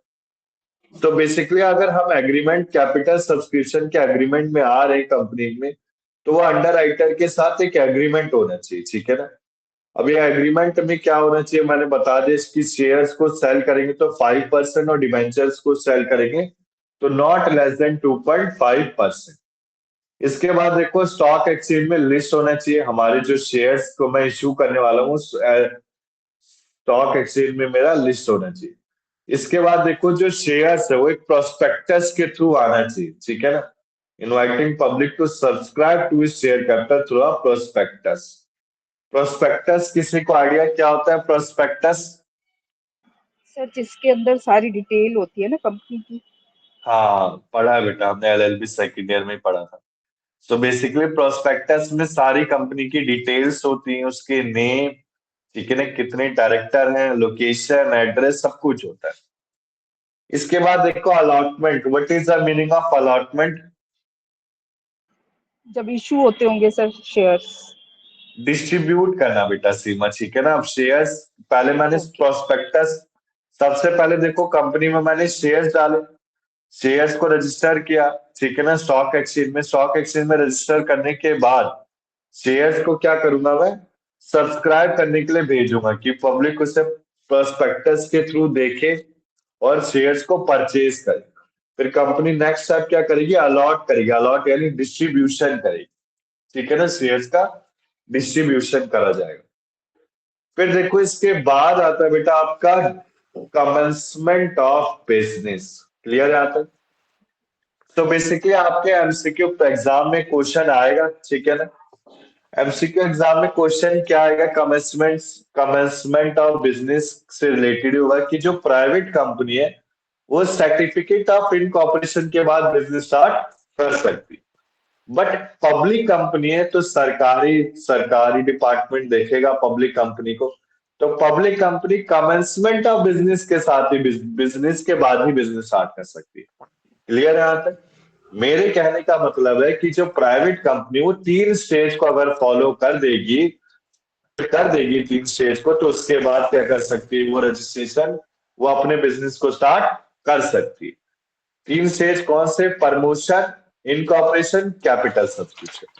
बट पब्लिक कंपनी चारों के चारों स्टेज को जब तक फुलफिल नहीं करेगी उसके बाद वो कंपनी स्टार्ट नहीं कर सकती, ठीक है ना। 4 स्टेज कौन से, promotion, incorporation, capital subscription and the last one is commencement of business. Clear है? सो कमेंसमेंट ऑफ बिजनेस क्या एक लास्ट स्टेज है, स्टेज आपको लर्न होनी चाहिए एग्जाम में। लास्ट स्टेज क्या होता है, फॉर्मेशन ऑफ कंपनी के लिए, कि जो प्राइवेट कंपनी है, मैंने देखो बोला ना बेटा आपको इनकॉर्पोरेशन, मुझे लॉ लटी हुई है, कंपनी लॉ लर्न है अच्छे से सारी। तो प्राइवेट कंपनी आपका इनकॉर्पोरेशन के बाद बिजनेस को स्टार्ट कर सकते हैं, बट पब्लिक कंपनी स्टार्ट नहीं कर सकती। पब्लिक कंपनी कब करेगी, चारों स्टेप को पूरा होने के बाद। इसके बाद देखो आप बेसिकली इसमें भी सेम नेक्स्ट लाइन में कहा है, पब्लिक कंपनी कब स्टार्ट कर सकती है, जब उसके पास certificate of commencement of business होगा। अभी certificate of commencement of business कहता क्या है, देखो सबसे पहले डिक्लेरेशन होनी चाहिए किसकी, प्रोस्पेक्टस की, ठीक है ना। डिक्लेरेशन किसकी होगी? प्रोस्पेक्टस की। अब इस डिक्लेरेशन में क्या क्या होगा? कॉपी ऑफ प्रोस्पेक्टस, ठीक है ना। सेकंड, मिनिमम सब्सक्रिप्शन कितना रिसीव्ड हुआ है। थर्ड, डिक्लेरेशन ऑफ डायरेक्टर, जो क्वालिफिकेशन शेयर्स के लिया जाएगा, इसमें पेड फॉर देम, यानी कि डायरेक्टर की declaration that the director have taken as qualification share, यानी कि डिक्लेरेशन जो डायरेक्टर ने शेयर्स ले रखे। फिर लास्ट एक सर्टिफिकेट इशूड किया जाएगा डायरेक्टर से कि हाँ हम कंपनी को स्टार्ट कर सकते हैं। क्लियर है बेटा? यहाँ तक डाउट है सीमा, देवेंद्र, आपको किसी को? सर एक चीज पूछना था सर, ये प्राइवेट कंपनी हाँ, में जो बोलो। आप बता रहे थे सर, वो कैपिटल सब्सक्रिप्शन, ये तो सारे कंपनियों में नहीं है। ये तो आप बता रहे हैं जो लिस्टेड कंपनी है उसके ऊपर हाँ, अप्लीकेबल है ना ये सारी चीजें। मैं हाँ, करेक्ट लिस्टेड कंपनी बोले तो मेरा मतलब या तो शेयर शेयर मार्केट में अगर वो लिस्टेड है, बहुत सारी कंपनियां ऐसी हैं जो शेयर मार्केट में लिस्टेड नहीं है, अपना काम कर रही हैं। हाँ, हाँ, तो करेक्ट है। उनके उनके पास सेबी का क्लियरेंस का क्या जरूरत है सर? सेबी का क्लियरेंस तो तब देना होता है जब या तो आईपीओ के थ्रू या मार्केट में, ओपन मार्केट में आप शेयर की बिक्री करते हैं स्टॉक एक्सचेंज के थ्रू। तो जो छोटी छोटी और प्राइवेट कंपनियां हैं जो लिस्टेड नहीं है, उनके लिए तो ये कैसे, उनके लिए क्या जरूरत है सर इसका? ऑप्टेन ऑफ सेबी का क्लियरेंस है, और भी जो कुछ भी करना है, जो 3-4 शर्तें बताए हैं सर आपने, वो तो मेरे को लगता ये है ये सब बेस नहीं उनके लिए लागू होंगे। ये सबके लिए एप्लीकेबल होता है। उसका रीजन क्या है देवेंद्र? देखो, आप जैसे हम जब कंपनीज को फॉर्मेट करते हैं तो कंपनीज के फॉर्मेशन के बाद हमें रिटर्न फाइलिंग करनी होती है, ठीक है ना।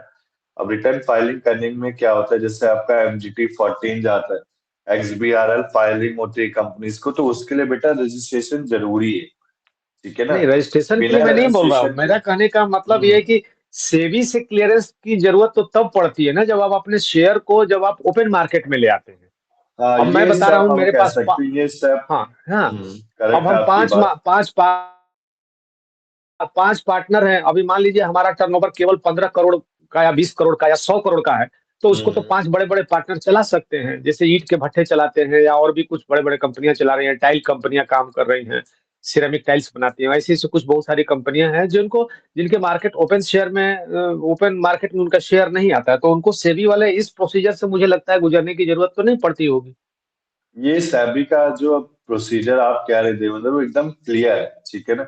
सो बेसिकली सेबी का क्लियरेंस कब लेना होता है? जब शेयर्स को आपको मार्केट ओपन में, यानी मार्केट में कि लाना है, शेयर हाँ, जब मार्केट में, ओपन हाँ, मार्केट में लाना लाना है। है तभी। Yes sir. करेक्ट, आपकी बात हाँ से हाँ, एग्री कर, वही सर। ठीक है ना। ठीक है सर, ठीक। तो ये आगे आप चलिए सर। स्किप कर सकते हैं, ठीक है ना। बेसिकली ठीक। अगर यार देखो, आप खुद सोचो देवेंद्र, हम अपने कंपनी को स्टार्ट करते हैं, ठीक है ना। कंपनी में इन्वेस्टमेंट यानी कैपिटल कब आएगा? जब शेयर्स को बेचा जाएगा। कंपनी मुनाफा तभी तो कर पाती है ना। तो मेरे हिसाब से हर कंपनी, ठीक है ना, हर कंपनी में सेबी का लिस्टिंग होना चाहिए, ठीक है ना। स्टॉक एक्सचेंज में लिस्टिंग होना चाहिए। क्लियर है हाँ देवेंद्र? आगे लेकिन, चले हम। हाँ हाँ, चलिए सर हम्म। चलिए। इसके बाद देखो फिर आता है, यहाँ तक क्लियर है ना सीमा, देवेंद्र? कोई डाउट तो नहीं है ना? सही सही बताओ, कोई डाउट हो किसी को फॉर्मेशन में? No sir. फिर से नहीं सर, चलिए। बताता हूँ। प्रमोशन में क्या होता है? एक आइडिया आता है बेटा, बिजनेस आइडिया। इनकॉर्पोरेशन में क्या होता है? एमओए, एओए और लीगल फीस भरनी होती है।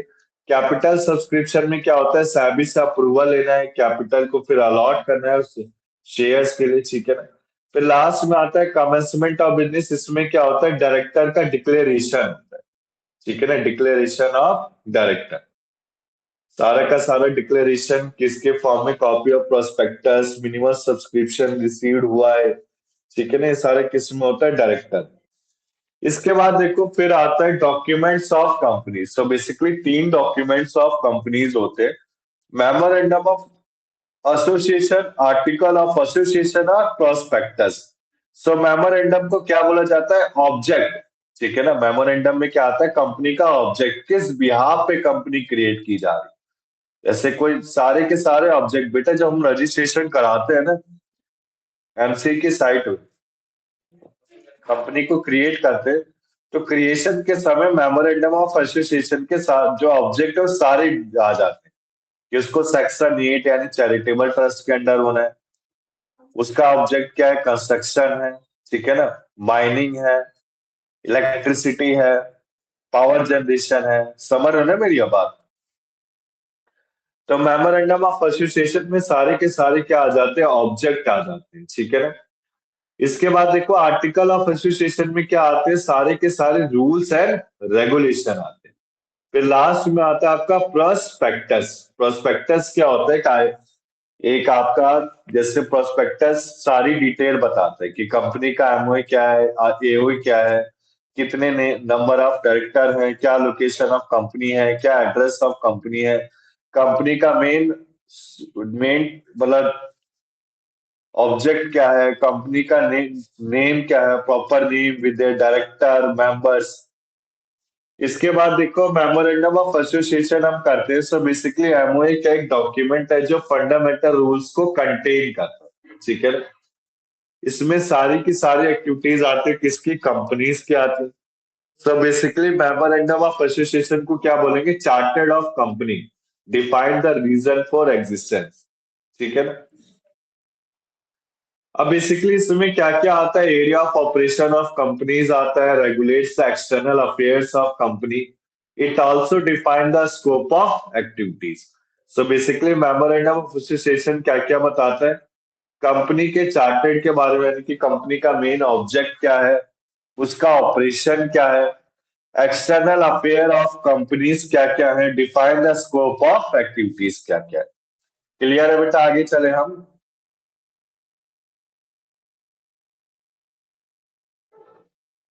बताओ देविंदर, सीमा रिंकू आ रहा है कि नहीं आ रहा है, कि सर के ऊपर से जा रहा है? नहीं ठीक है सर, चलिए। ठीक है ना। अब देखो इसके बाद आता है content of MOA, memorandum of association के क्या क्या कंटेंट। सबसे पहले नेम, कहने का मतलब है कि मेमोरेंडम ऑफ एसोसिएशन में नेम क्लॉज क्या कहता है कि कंपनी का नेम क्या होगा, ठीक है ना। वो जैसे कि नेम नहीं यूज कर सकता UNO, United Nation Organization, World World Health Organization या वर्ल्ड बैंक। वो अपने नाम में ये वर्ड को यूज नहीं कर सकता। नेम क्लॉज में आज के क्या कहा तारीख गया? जैसे में आज के तारीख में इंडिया का भी नाम, जैसे इंडियन इंस्टीट्यूट ऑफ या इंडियन ऐसे कंपनी इंडिया, वो भी नहीं कर सकते सर, उस पर भी बैन है। हाँ, उस पे भी बैन। करेक्ट है देवेंद्र। तो देखो आप पब्लिक कंपनी के नाम के आखिरी में क्या लगता है बेटा? लिमिटेड लगता है। और प्राइवेट लिमिटेड कंपनी के आखिरी में क्या लगता है? पीवीटी लिमिटेड लगता है। एलटीडी, एलटीडी शॉर्ट फॉर्म लिखते हैं। क्लियर है यहाँ तक? इसके बाद देखो फिर आता है रजिस्टर्ड ऑफिस क्लॉज। तो रजिस्टर्ड ऑफिस क्लॉज कहने का मतलब है कि एक रजिस्टर्ड ऑफिस होना चाहिए प्लेस जहाँ पे कंपनी सारे के सारे बुक्स ऑफ अकाउंट्स, ठीक है ना, शेयर होल्डर के रजिस्टर, सारे सर के ये सारे थोड़ा, सेक्रेटरी। एक्सक्यूज मी सर, हाँ ये थोड़ा रिपीट करेंगे, जैसे प्राइवेट में लिमिटेड और वाला अच्छा, ठीक ठीक ठीक। देखो एंड पब्लिक पब्लिक। कंपनी अपने नाम के, हाँ मैं समझ गया बेटा आपकी बात। पब्लिक कंपनी नाम के आगे, नाम के लास्ट में क्या लिखता है? Limited, LTD. क्लियर है ना। जैसे रिलायंस इंडस्ट्री लिमिटेड, नहीं रिलायंस तो क्या प्राइवेट है, कौन सी पब्लिक का नाम लूं मैं? बीएसएनएल ले लेते हैं, ठीक है ना। बीएसएनएल इंडस्ट्रीज लिमिटेड ऐसे लिखा जाएगा, ठीक है ना। और कोई रिलायंस है, रिलायंस का एक प्राइवेट सेक्टर, तो रिलायंस प्राइवेट लिमिटेड। क्लियर है यहाँ तक?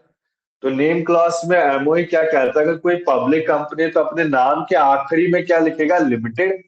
और कोई प्राइवेट कंपनी तो अपने नाम के आखिरी में क्या लिखेगा? Pvt limited, Pvt dot LTD dot. Clear है यहाँ तक? Yes sir. बताओ सीमा, चले ना आगे। अब देखो बेटा इसमें काफी सारे क्लॉज हैं, तो ये सारे पढ़ने यार डिटेल में, ठीक है ना। कंपनी लॉ स्कोरिंग है, आप अच्छे से अच्छे नंबर ला सकते हो इसमें। रजिस्टर्ड ऑफिस क्लॉज में देखो आप, बेसिकली हर कंपनी के पास एक रजिस्टर्ड ऑफिस है, किस दिन से, जब से वो बिजनेस को स्टार्ट कर रहा है, ठीक है ना। सो कंपनी के, हर कंपनी का एक रजिस्टर्ड ऑफिस होता है जिससे हेडक्वार्टर कहा जाता है।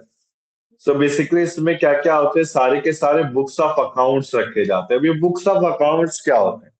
बुक्स ऑफ अकाउंट में प्रॉफिट लॉस, बैलेंस शीट, ठीक है ना, लेजर बुक, ये सारी चीजें आती हैं। कॉमन सील मैंने डिजिटल सिग्नेचर बताया बेटा। आप कंपनी, कभी किसी ने कंपनी का काम किया हो, डीएससी के बारे में सुना होगा। देवेंद्र, आपने सुना है डिजिटल सिग्नेचर क्या होता है? डीएससी मैं यूज करता हूँ सर। हाँ वही है बेटा, ठीक है ना। तो मैं कॉमन यूज सील करता मैंने हूँ आपको सर। हाँ अच्छी बात है। यूज सब मतलब कंपनी जो काम करते हैं उन सबको आइडिया होगा कि डीएससी होता क्या है।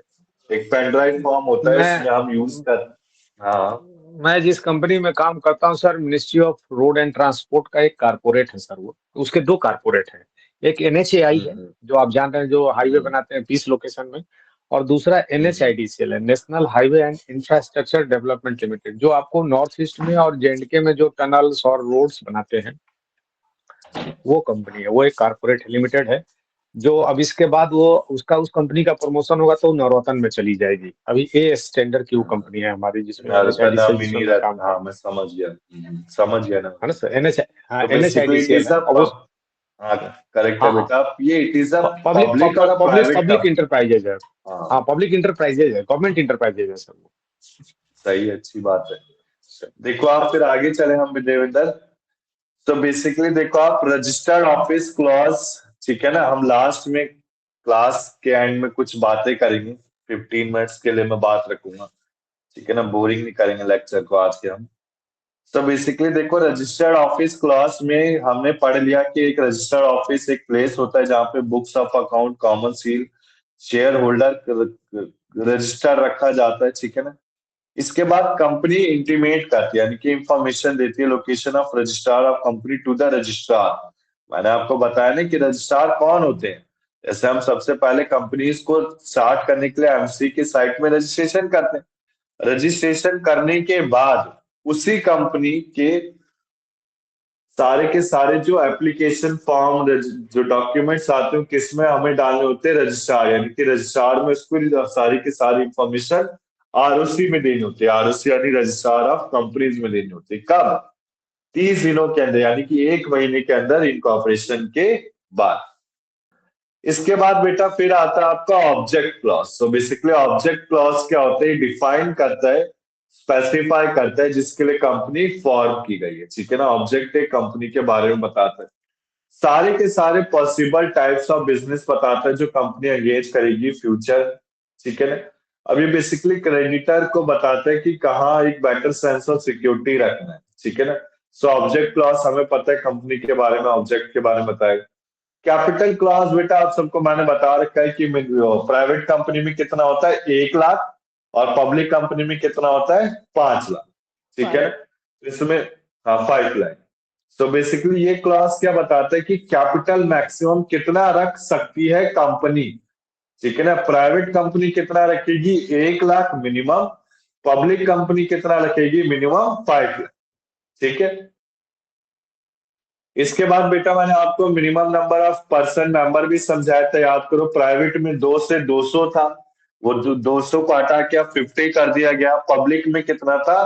7, यानी कि 7 से अनलिमिटेड। तो इसमें भी बोला गया कि मेमोरेंडम ऑफ एसोसिएशन सब्सक्राइब करने के लिए कितने पर्सन की रिक्वायरमेंट होती है? 7 पब्लिक का लिमिटेड में, और 2 में और प्राइवेट कंपनी में कितनी होती है? 2। फिर इसके बाद आता है आपका लायबिलिटी क्लॉज। तो लायबिलिटी क्लॉज क्या डिफाइन करता है? ये liability of member of company के बारे में बताता है, ठीक है ना। लायबिलिटी कैसे लिमिटेड बाय शेयर गारंटी, हमने ऊपर टाइप्स ऑफ कंपनी में पढ़ा है गारंटी, ठीक है ना।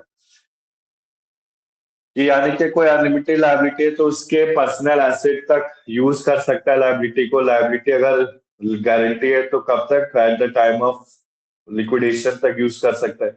इसके बाद शेयर्स तक है, तो शेयर्स का लायबिलिटी मेंबर यूज कर सकता है जब तक नील होगा। क्लियर? फिर आता है एसोसिएशन क्लॉज। तो बेसिकली एसोसिएशन क्लॉज में क्या क्या आता है? नेम, एड्रेस ऑफ सब्सक्राइबर, कि मतलब जितने भी मेमोरेंडम में सब्सक्राइबर सबकी डिटेल होनी चाहिए, ठीक है ना। वही सेम एसोसिएशन क्लॉज में वही, ठीक है ना। अब एमओए को साइन करने के लिए 7 चाहिए होते हैं पब्लिक कंपनी में, और 2 चाहिए होते हैं प्राइवेट कंपनी। क्लियर है देवेंद्र, सीमा, रिंकू? चले आगे अब हम। हाँ सर। Yes sir. इसके बाद देखो article of association. So basically article of association मैंने आपको समझाया रूल्स एंड रेगुलेशन होता है, ठीक है। अब ये रूल्स एंड रेगुलेशन में क्या आता है, इसमें टोटल 8 टेबल होते हैं। कितने होते हैं? 8 होते हैं। टेबल ए से लेके A B C D E F G H H तक होता है। टेबल ए से लेके टेबल एच तक होता है। कैसे होता है मैं समझाता हूँ। जैसे हम www.mca.gov.in में कंपनी की रजिस्ट्रेशन कर रहे हैं, उनकी फॉर्मेशन कर रहे हैं, ठीक है। तो फॉर्मेशन करते समय 2 ऑप्शन आते हैं, ठीक है ना। वो सेकंड उसमें आता है बेटा, सबमिट करने की नॉर्मल डिटेल के बाद सेकंड में आता है, एमओ और एओ डिटेल्स में आता है। तो एमओ में मैंने ऑब्जेक्ट डाल दिया अपनी कंपनी का चैरिटेबल ट्रस्ट, यानी कि सेक्शन अंडर 8 में डाल। अब एओए में क्या होगा, टोटल 8 टेबल शो करेगा वो, ठीक है ना। अब हर टेबल अलग अलग चीजें बताएगा, अभी पढ़ रहे हो चीजें हम, ठीक है ना। हर टेबल में अलग अलग इंफॉर्मेशन। अब देखो इसमें क्या क्या बोला गया, देखो आप एओए में क्या क्या चीजें कहा गया। जैसे टेबल होता है ना, तो टेबल ये जैसे आपके कंटेंट ऑफ एओए टेबल पे ही डिपेंड है। जैसे टेबल ए में क्या है, division of share. Table B में क्या है, procedure of holding conducting the meeting. Table C में क्या है, वोटिंग राइट्स मेंबर्स के, ठीक है ना, क्या मेथड होने चाहिए वोटिंग का।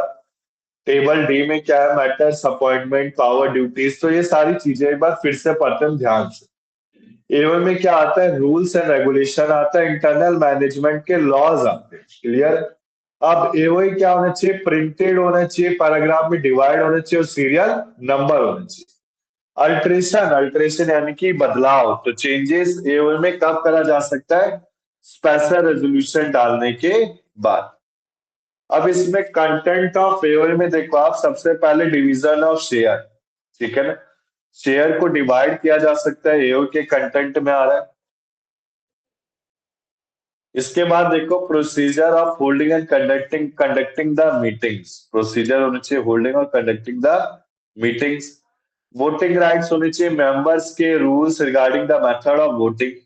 इसके बाद क्या क्या मैटर लिए गए हैं, appointment power duties qualification and remuneration of director के। इसके बाद देखो मेथड टू इंक्रीज और डिक्रीज कैपिटल। क्या रूल्स है कॉमन सेल ऑफ कंपनीज के, क्या रूल्स है इंश्योर शेयर कैपिटल के, डिक्लेरेशन ऑफ डिविडेंड। डिविडेंड क्या होता है, किसी को आइडिया है कुछ? वो जो देवेंद्र प्रॉफिट सिंह। होता है, प्रॉफिट हाँ को करेक्ट है। अगर कंपनी देना चाहे अपने शेयर हाँ होल्डर्स। Very good. हाँ वेरी गुड। तो ये किस में डिक्लेयर किया जाता है, किसी तरह की मीटिंग होती होगी कुछ? ये सब बोर्ड ऑफ डायरेक्टर्स। एजीएम बेटा, एनुअल जनरल मीटिंग, ठीक है ना। Okay sir, board of okay director में तो डायरेक्ट बोर्ड मीटिंग में तो अपॉइंटमेंट और रिमूवल देखा जाता है डायरेक्टर का, ठीक है ना। देवेंद्र डिविडेंड, देवेंद्र आपको आइडिया ओके है सर। वो डिविडेंड क्या होता है, कुछ आइडिया देवेंद्र आपको? हाँ, मैडम ठीक बताया सर। जो जो जो प्रॉफिट कंपनी का एनुअल प्रॉफिट निकलता है, हम्म। पहले जो क्वार्टर टू क्वार्टर प्रॉफिट निकलता है उसको सबमर्ज करके एनुअल निकालते हैं, और उसके बाद वो डिसाइड करते हैं कि जो उनके शेयर होल्डर है उनको किस रेशियो में, एक जैसे एक शेयर है तो एक शेयर पे जैसे 1 रुपया 2 रुपया इस तरीके से उसके प्राइस वैल्यू के ऊपर वो देते हैं। करेक्ट है क्योंकि बेटा। 10 रुपए का शेयर है, आज उसकी कीमत 1800 रुपए है, तो 1800 रुपए नहीं, मेरे ख्याल से प्राइस वैल्यू पे शायद प्रॉफिट निकालते हैं, तो उसके हिसाब से हम्म। ये डिविडेंड देते हैं। करेक्ट है। तो देखो आप कंटेंट ऑफ ये जो बेसिकली डिविडेंड होता है किस में होता है, एजीएम में होता है। आगे चल के अभी मीटिंग में पढ़ेंगे बेटा, अभी कॉन्सेप्ट बाकी है कंपनी लॉ में, ठीक है ना। अभी यूनिट 2 में पहुंचे हम, फॉर्मेशन में। तो देखो आप method of securing loan, procedure of winding up, ये सारा किस में आता है, आपका एओए में आता है, ठीक है। फिर बेटा देखो आपका थर्ड पॉइंट है डॉक्यूमेंट में प्रोस्पेक्टस। अभी प्रोस्पेक्टस आप सबको पता है कि प्रोस्पेक्टस एक तरह का नोटिस है, सर्कुलर एडवर्टाइजमेंट ऐसे समझ लो आप, ठीक है ना। अब इस एडवर्टाइजमेंट क्या होता है कि बताया जाता है कि पब्लिक या प्राइवेट कंपनी अपने शेयर्स को लॉन्च करे तो आप परचेज कर सकते हो, ठीक है ना। तो basically certificate of lieu of prospector issued किससे होता है, पब्लिक कंपनी से होता है, जिसमें कंपनी इनवाइट नहीं करती पब्लिक सब्सक्रिप्शन को, ठीक है ना।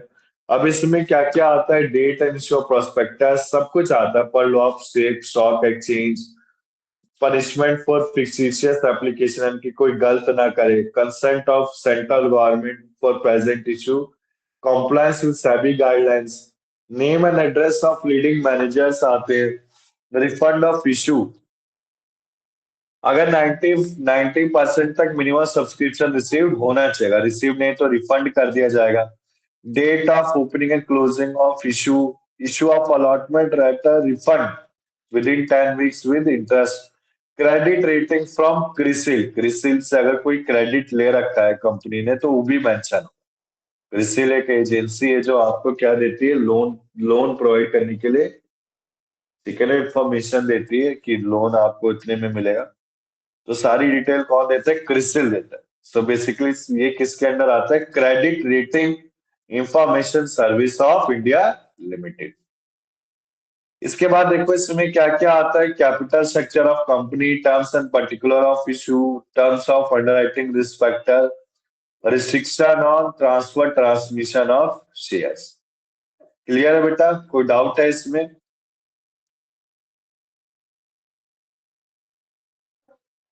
बताओ देवेंद्र, सीमा, कोई डाउट? ठीक है सर।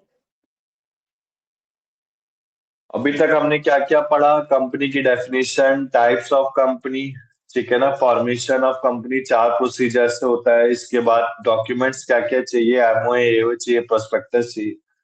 अब इसके बाद शेयर कैपिटल और डिवेंचर स्टार्ट होता है कि शेयर कैपिटल और डिवेंचर होता क्या।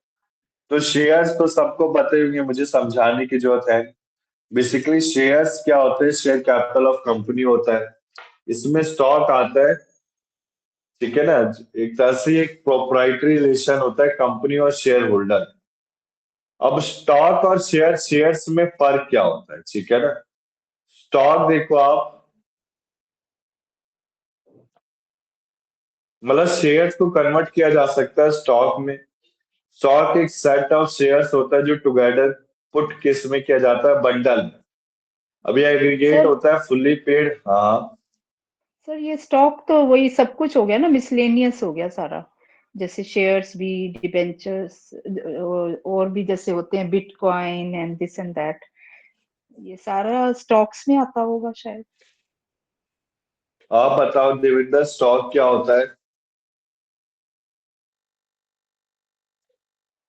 सर स्टॉक्स तो कंप्लीट कैपिटल, उसका जो वैल्यूएशन है वो मेरे ख्याल से स्टॉक उसमें आता होगा सर, स्टॉक उसका। स्टॉक मैं समझाता लेकिन हूँ, देखो आप बेसिकली जैसे अच्छा सर, ओके। शेयर्स को इकट्ठा इकट्ठा कर दिया जाता है। जैसे किसी ने शेयर्स खरीदे, सीमा आपने कभी वो शेयरिंग की हो, मतलब वो क्या कहते हैं उससे, परचेज ऑफ शेयर्स किया बेटा, स्टॉक मार्केट में पैसा लगाया कभी? नहीं सर। देवेंद्र आपने? हाँ सर लगाया सर। सो बेसिकली तो जो मेरे पास 10 लमसम शेयर है, अमाउंट ऑफ, तो जो 10 शेयर में जो मैंने पैसे लगाए हैं, आपके मतलब कहने का मतलब उसको स्टॉक बोलेंगे। हाँ वेरी गुड वेरी 10 कंपनियों के गुड। 10 कंपनियों के जैसे मैंने हाँ शेयर खरीदे हैं, तो वो मेरा वो तो स्टॉक हुआ। पोर्टफोलियो हो जाता है सर, वो तो पोर्टफोलियो वो तो होता है हाँ, शायद। लेकिन नहीं उसको नहीं तो नहीं नहीं पोर्टफोलियो बोलेंगे। हाँ जी। ये नहीं नहीं, वो स्टॉक का मेरे पोर्टफोलियो नहीं ख्याल से देते। यही मीनिंग है कि जितने भी टाइप के ये इन्वेस्टमेंट्स होते हैं ना, उन सब को स्टॉक बोलते हैं। उसमें शेयर्स भी हो सकता है, दूसरे भी जो नहीं चीजें अभी होती जैसे हैं सर, जैसे अभी जैसे हम बोलते हैं स्टॉक एक्सचेंज बोलते हैं, तो बहुत सारे कंपनियों के जो शेयर्स उनके पास पड़े हैं, म्यूचुअल जिसको हम फंड्स हो खरीद गए बिक्री जहां जैसे, से करते हैं। म्यूचुअल फंड म्यूचुअल तो अलग हो फंड्स, गया मैडम। वो भी वो स्टॉक अलग। स्टॉक में ही आता मार्केट होगा। जिसे, हाँ नहीं स्टॉक में नहीं, आता स्टॉक होगा, नहीं, शेयर्स अलग है। हाँ वो भी अलग, वो भी एक तरीके से अलग है। आप उसमें दूसरे तरीके से खरीदते हैं आप, वो भी एक तरीके से शेयर ही खरीद रहे हैं आप। रैंडमली भी खरीद सकते हैं और एसआईपी के थ्रू खरीद सकते हैं, बहुत तरीके की चीजें हैं उसमें। लेकिन सर स्टॉक समझ में नहीं आ रहा। ओके। स्टॉक बोले तो मेरे कंपनी का सारा कुछ जो जो टोटल एसेट है उसको मेरे ख्याल से स्टॉक बोलते हैं, कि आप कुछ और बोलते हैं? देखो स्टॉक बेसिकली क्या होता है मैं समझाता हूँ, और पोर्टफोलियो क्या होता है। अब जैसे पोर्टफोलियो आप सब कह रहे हो कि सारे, जैसे 4 कंपनी से मैंने शेयर परचेज किया, तो जो 4 कंपनी से शेयर परचेज किया है वो एक तरह का स्टॉक नहीं माना जाएगा, वो पोर्टफोलियो है। स्टॉक क्या होता है, जैसे इनिशियल पब्लिक ऑफर इशू किया गया आईपीओ, तो आईपीओ के तहत एक अमाउंट होता है, जैसे 15,000 का शेयर्स मैंने परचेज किया, वो 15,000 की क्वांटिटी होती है कि इतने नंबर ऑफ शेयर्स, मैंने 100 शेयर परचेज कर लिए या 20 शेयर्स परचेज किए, 30 शेयर्स परचेज किए, तो उसको स्टॉक बोला जाता है। ठीक है ना। मैंने किसी एक कंपनी से लमसम अमाउंट में शेयर्स को जो परचेज किया गया है, सोल्ड किया है, उसको स्टॉक कहा जाता है। ठीक है,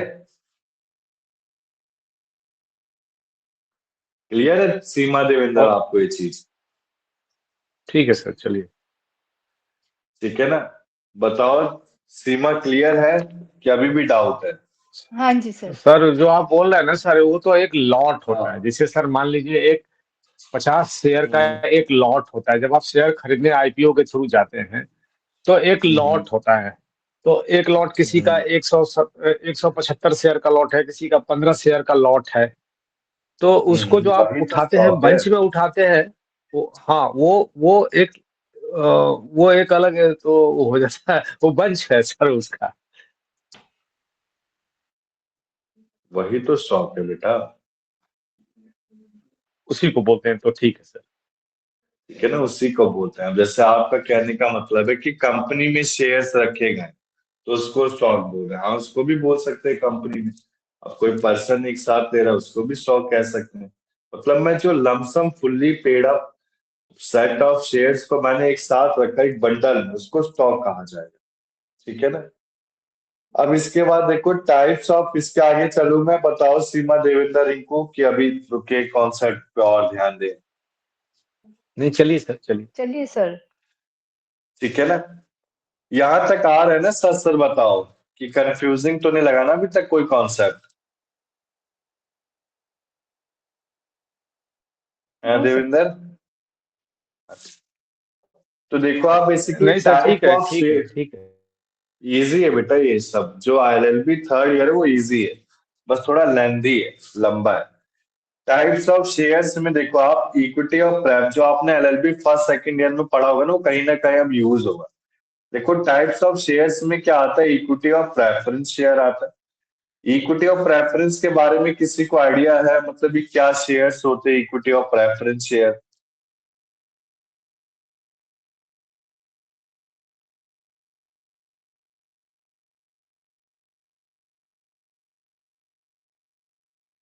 बताओ बेटा सीमा देवेंद्र, कोई आइडिया इक्विटी प्रेफरेंस के बारे में?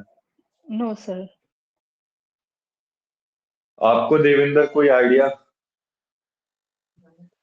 सर इक्विटी तो जो जो शेयर जो हम खरीदते हैं, जो जिसमें आज उतार चढ़ाव चलता है जिन शेयरों में, एक देखो एक मैं तो समझाता इक्विटी, हूँ।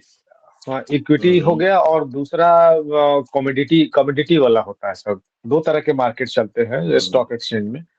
एक इक्विटी शेयर हम्म, चलते हैं, एक कमोडिटी वाले चलते हैं, जैसे रॉ मटेरियल्स के जो मार्केट होते हैं, गोल्ड और हम्म, आपके मेटल्स के मार्केट होते हैं, उसमें गोल्ड आयरन बहुत तरह की चीजें होती हैं। तो इक्विटी शेयर तो उसके बोलते हैं ना सर, जैसे किसी कंपनी ने जो शेयर 10 रुपए का आज बिक रहा है, किसी का 200 रुपए का, किसी का 1000 का, वो that is equity share sir. Hmm. Concept तो ठीक है, क्लियर है, बट एक एक्चुअल कॉन्सेप्ट नहीं आ रहा। मतलब आप नियर हो बहुत, पर एक एक्चुअल नहीं दे पा रहे हो। देखो अब मैं समझाता हूँ। बेसिकली आपका जो इक्विटी शेयर होता है उसका डिविडेंड कब मिलता है? At the time of winding up, company जब बंद होती है। ठीक है ना। और प्रेफरेंस शेयर का डिविडेंड कब मिलता है? Dividend pay dividend through the life time of company, यानी ये कि शेयर होल्डर का प्रेफरेंस है, वो कभी भी डिविडेंड ले सकता है। कहने का मतलब है कि इक्विटी शेयर में वोटिंग राइट्स को एंजॉय किया जा सकता है। ठीक है ना। प्रेफरेंस शेयर में वोटिंग राइट को एंजॉय नहीं किया जा सकता है। जो इक्विटी शेयर होल्डर है वो डिविडेंड कब लेंगे? कंपनी के बंद होने पे, company at the time of liquidation और वाइंडिंग अप। और प्रेफरेंस शेयर होल्डर अपना डिविडेंड कब लेंगे बेटा? आपका कंपनी के लाइफ टाइम, यानी कि कंपनी के किसी भी लाइफ टाइम पे। It can be paid dividend through during the life time of company. Clear है यहाँ तक? तो आपका सो कहने का बेसिकली मतलब जो प्रेफरेंशियल प्रेफरेंशियल शेयर में जो इक्विटी होता है जिनके पास, वो उनके पास वोटिंग पावर डिविडेंड, नहीं होता है। हाँ हाँ, नहीं होता है। ठीक है ना। और इनका डिविडेंड कभी भी ले सकते हैं देवेंद्र हम, ठीक है ना। प्रेफरेंस शेयर का डिविडेंड मिलता है, शेयर्स पे हमें डिविडेंड मिलता है और डिबेंचर पे हमें इंटरेस्ट मिलता है। और इक्विटी शेयर का डिविडेंड देखो, आप इक्विटी का कब लेंगे, at the time companies winding up और लिक्विडेशन। और प्रेफरेंस शेयर का डिविडेंड कब लेंगे, at the time of preference, यानी कि प्रेफरेंस में ले सकते हैं, ठीक है। तो देखो आप, प्रेफरेंस शेयर्स बेसिकली हमने पढ़ लिया, इसके दो कैरेक्टरिस्टिक फीचर, ठीक है ना। इस इनका जो preferential right to be paid dividend है वो लाइफ टाइम ऑफ कंपनी में रहेगा। और preferential right to return of capital जब कंपनी लिक्विडेशन में होगा। इसके बाद देखो कंपनीज, ये प्रेफरेंस शेयर्स के कुछ टाइप्स है, जैसे जो non cumulative preference share convert किया जा सकता है जिसे प्रेफरेंस शेयर इक्विटी शेयर में, पार्टिसिपेटिंग, नॉन पार्टिसिपेटिंग और रिडीमेबल। रिडीमेबल होता है मेच्योर होना, खत्म होने टाइम पीरियड, ठीक है ना, रिडम्पशन यानी कि मेच्योरिटी। इसके बाद देखो फिर आता है आपका इक्विटी शेयर्स, ठीक है ना। इक्विटी शेयर्स क्या होते हैं, सारे के सारे शेयर्स होते हैं जो प्रेफरेंस शेयर्स नहीं होते। बेसिकली इसमें सर रेजिडुअल ये right of excuse me sir, ये प्रेफरेंस का ये होता होगा ना, जैसे मेरी जो प्रेफरेंस होगी जो शेयर्स खरीदने की, जो पर्टिकुलर स्पेसिफिक शेयर्स खरीदने की, तो वो हो गई, और वाइंडिंग अप के टाइम तो फिर एक कंपल्शन हो गई, और यहाँ पे अपनी चॉइस हो गई, ऐसा कुछ है सर? नहीं नहीं, डिविडेंड का है मतलब बेटा कि डिविडेंड कभी भी ले सकते हैं आप, ठीक है ना। प्रेफरेंस शेयर में जो डिविडेंड है वो हम कभी भी एक्वायर कर सकते हैं, बट इक्विटी शेयर में डिविडेंड कब एक्वायर करेंगे, at the time of winding up, company के बंद होने पे, ठीक है। Okay sir. बताओ भाई सीमा देवेंद्र, आगे चले हम। हाँ सर, चलिए सर, ये अब पढ़ना इसके पड़ेगा बाद थोड़ा देखो इसको। फिर, हाँ इसको मैं इसका एक डिफरेंस भी भिजवा दूंगा, ठीक है ना। इसका डिफरेंस भिजवाना और एमओए का डिफरेंस भिजवाना है मुझे, मैं अभी भिजवाता हूँ क्लास के एंड में। अब देखो इक्विटी शेयर्स, बेसिकली इसका जो शेयर्स है वो प्रेफरेंस शेयर नहीं है इक्विटी शेयर में। इक्विटी शेयर्स के पास एक रेजिडुअल राइट ऑफ कंपनी है, ये बेसिकली हायर डिविडेंड को एक्वायर कर सकते हैं। इसके बाद देखो अगर कंपनी का वाइंडिंग अप हो रहा है तो जो इक्विटी शेयर वो अनटाइटल है सारे के सारे सरप्लस एसेट्स के, ठीक है, remaining after the payment of capital and liabilities and capital of the company. Clear है बेटा यहाँ तक? हमें बस यही समझना है। उसको मैं एक बार डिफरेंस दिखा देता हूँ इसका, तो दिक्कत होगी, एक मिनट बस।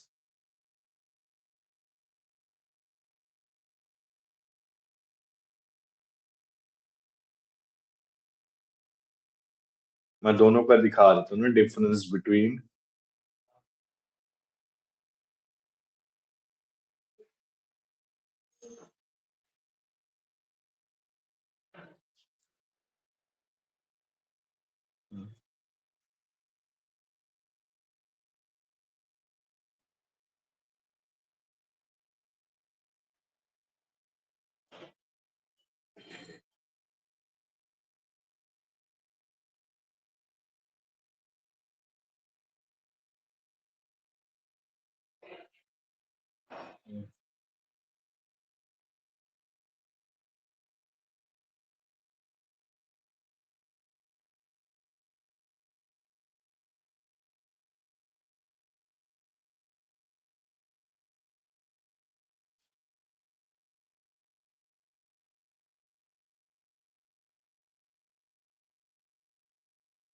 एक मिनट बेटा बस, उसका भी निकाल दूं ना मैं, लगे हाथ डिफरेंस बिटवीन,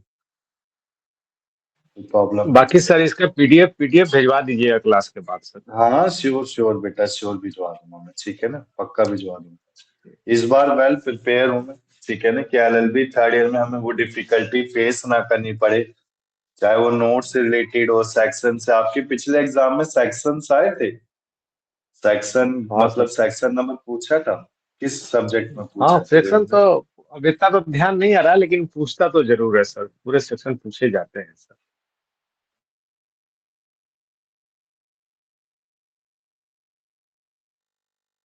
ठीक है, एक मिनट बस बेटा, मैंने दोनों भेज दिए डिफरेंस, ठीक है ना, इसको दिखा देता हूँ।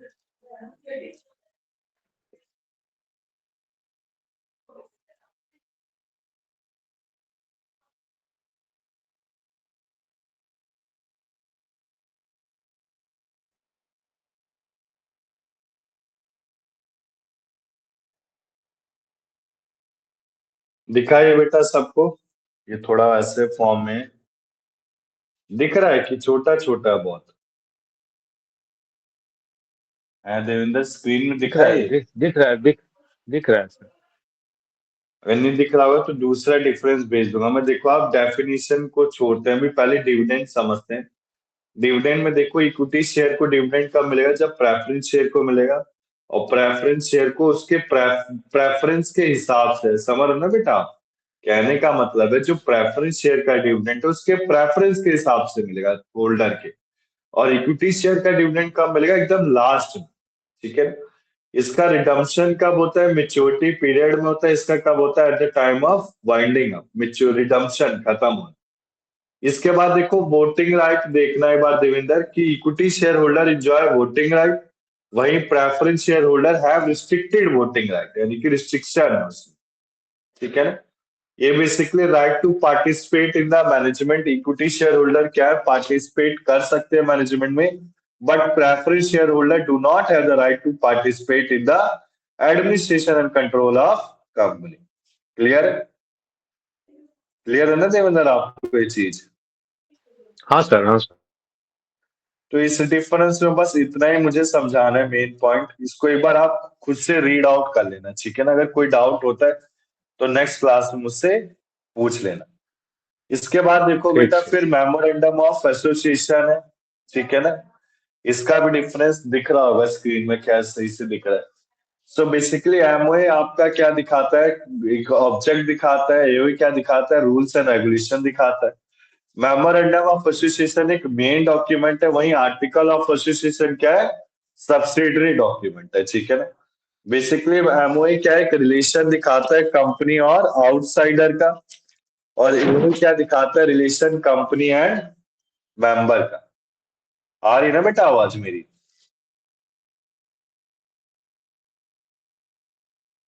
बताओ सीमा देवेंद्र, वॉइस आ रही मेरी? हाँ जी सर, हाँ आ हाँ, रही है। आ रही है सर, आ रही है। ठीक है ना। बेसिकली एमओए क्या है, एक नेसेसरी डॉक्यूमेंट है, वहीं आपका एओए क्या है, सेकेंडरी डॉक्यूमेंट। क्लियर है यहाँ पे? इसको एक बार आप पढ़ लेंगे सब। इसके बाद देखो हम कहाँ पे थे, टाइप्स ऑफ शेयर में थे सर। सॉरी बेटा सॉरी, ठीक निकल गया ना। अब देखो आप, हमने डॉक्यूमेंट्स पढ़ लिया था, MOA AOA, type of shares पढ़ लिए थे, ठीक है ना। मैं मीटिंग करा रहा हूँ बेटा, वाइंडिंग अप नहीं करा रहा, ठीक है ना। वाइंडिंग अप क्या आपका लास्ट टॉपिक है, सो मीटिंग में स्टार्ट करा रहा हूँ, ठीक है ना। तो मीटिंग इसमें नीचे दे रखा है, ठीक है। तो मीटिंग के लिए देखो आप, सबसे पहले कंपनी की मीटिंग होती क्या है, समझो दो या दो से ज्यादा पर्सन चाहिए होते मीटिंग के लिए। असेंबली के डिस्कशन और transaction of some lawful business होता है। इसमें एक प्रीवियस नोटिस देना चाहिए मीटिंग के लिए, ठीक है ना। मीटिंग आपका हेल्ड एक particular place date and time में मीटिंग होगा, ठीक है ना। अब मीटिंग जो हेल्ड होगा वो provision and rules of company act के हिसाब से होगा, ठीक।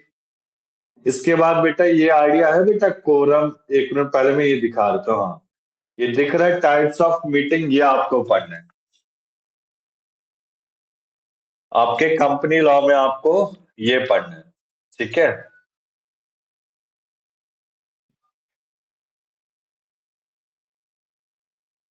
स्टार्ट करूं देवेंद्र मैं पढ़ाना फिर?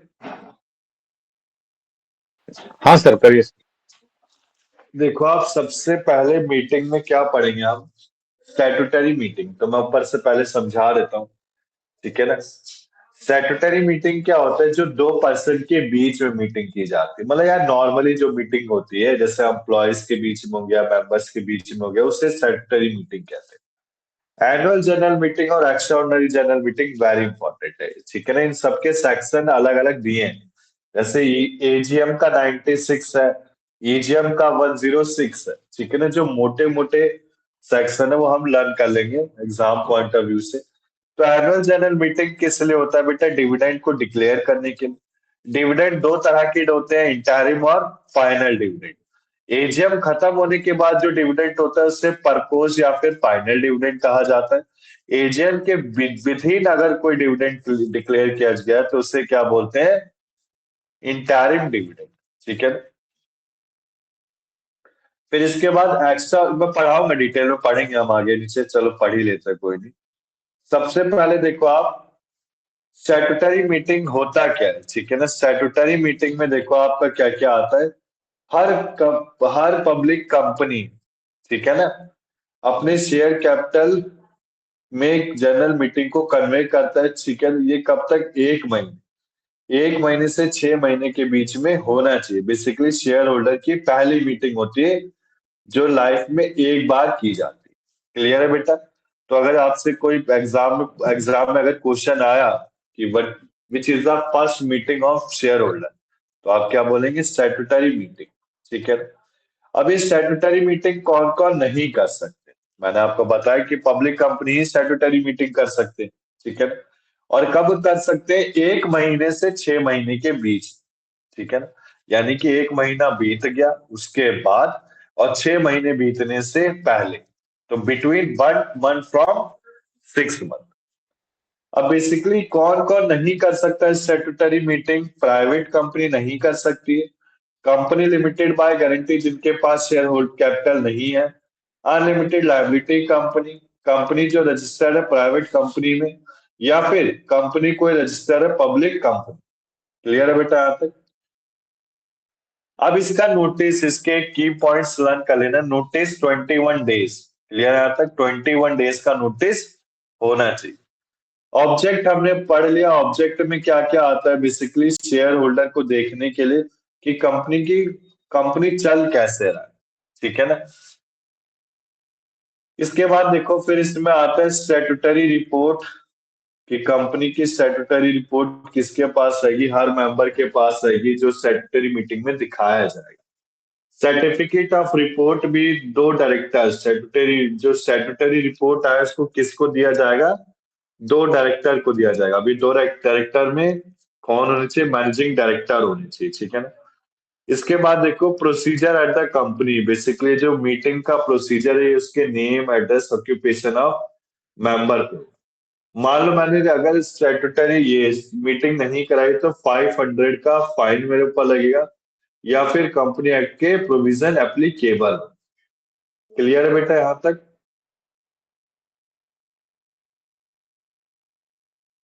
बताओ डाउट है इसमें किसी में, मीटिंग में किसी को, स्टैट्यूटरी मीटिंग में?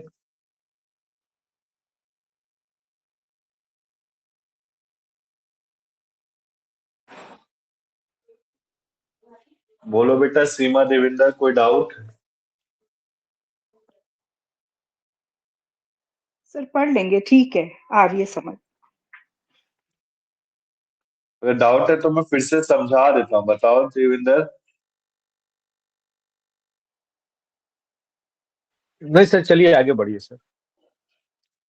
तो बेसिकली एनुअल जनरल, देखो स्टैट्यूटरी मीटिंग फिर से बता देता हूँ 1 मिनट में। स्टैट्यूटरी मीटिंग क्या होता है? नॉर्मल शेयर होल्डर एक दूसरे के बीच में करते हैं कंपनी के बारे में जानने के लिए।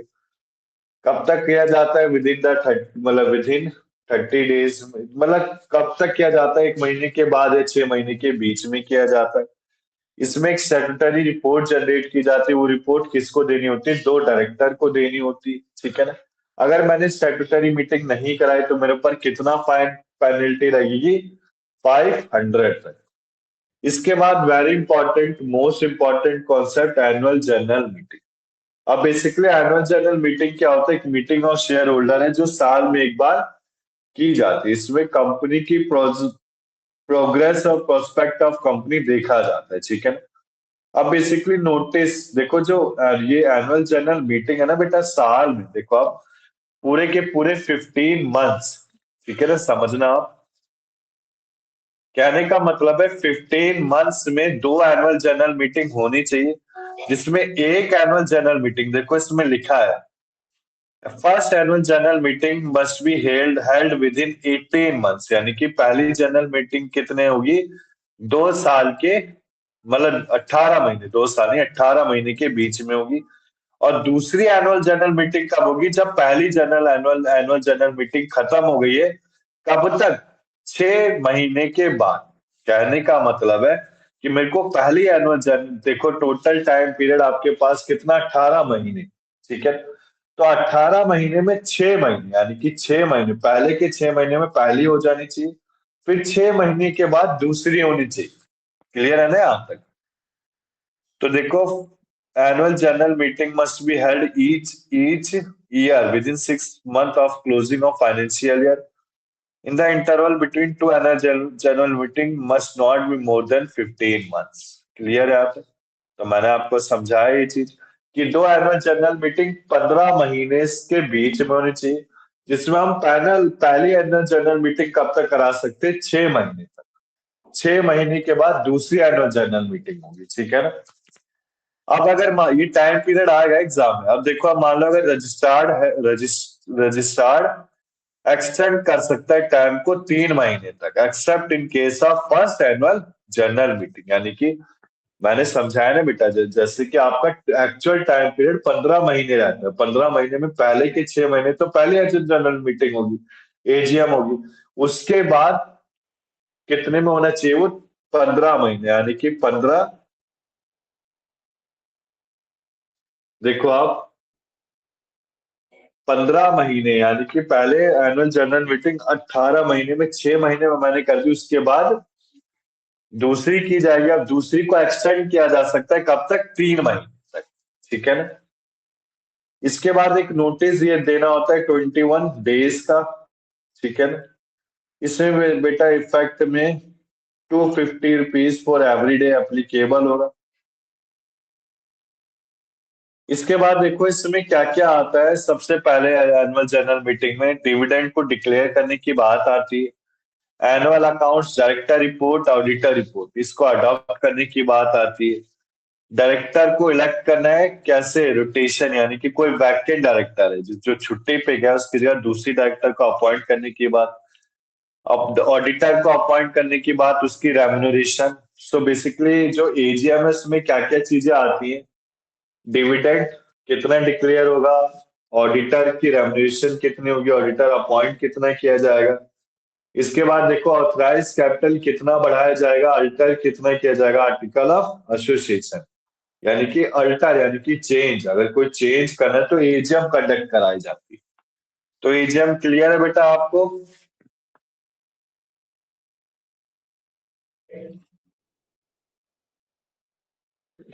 बताओ सीमा, Yes, sir. Devendra, AGM clear है? एजीएम में क्या क्या होता है बताओ सीमा। एजीएम हम करा रहे तो इसमें क्या क्या मैटर्स को रखा जाएगा?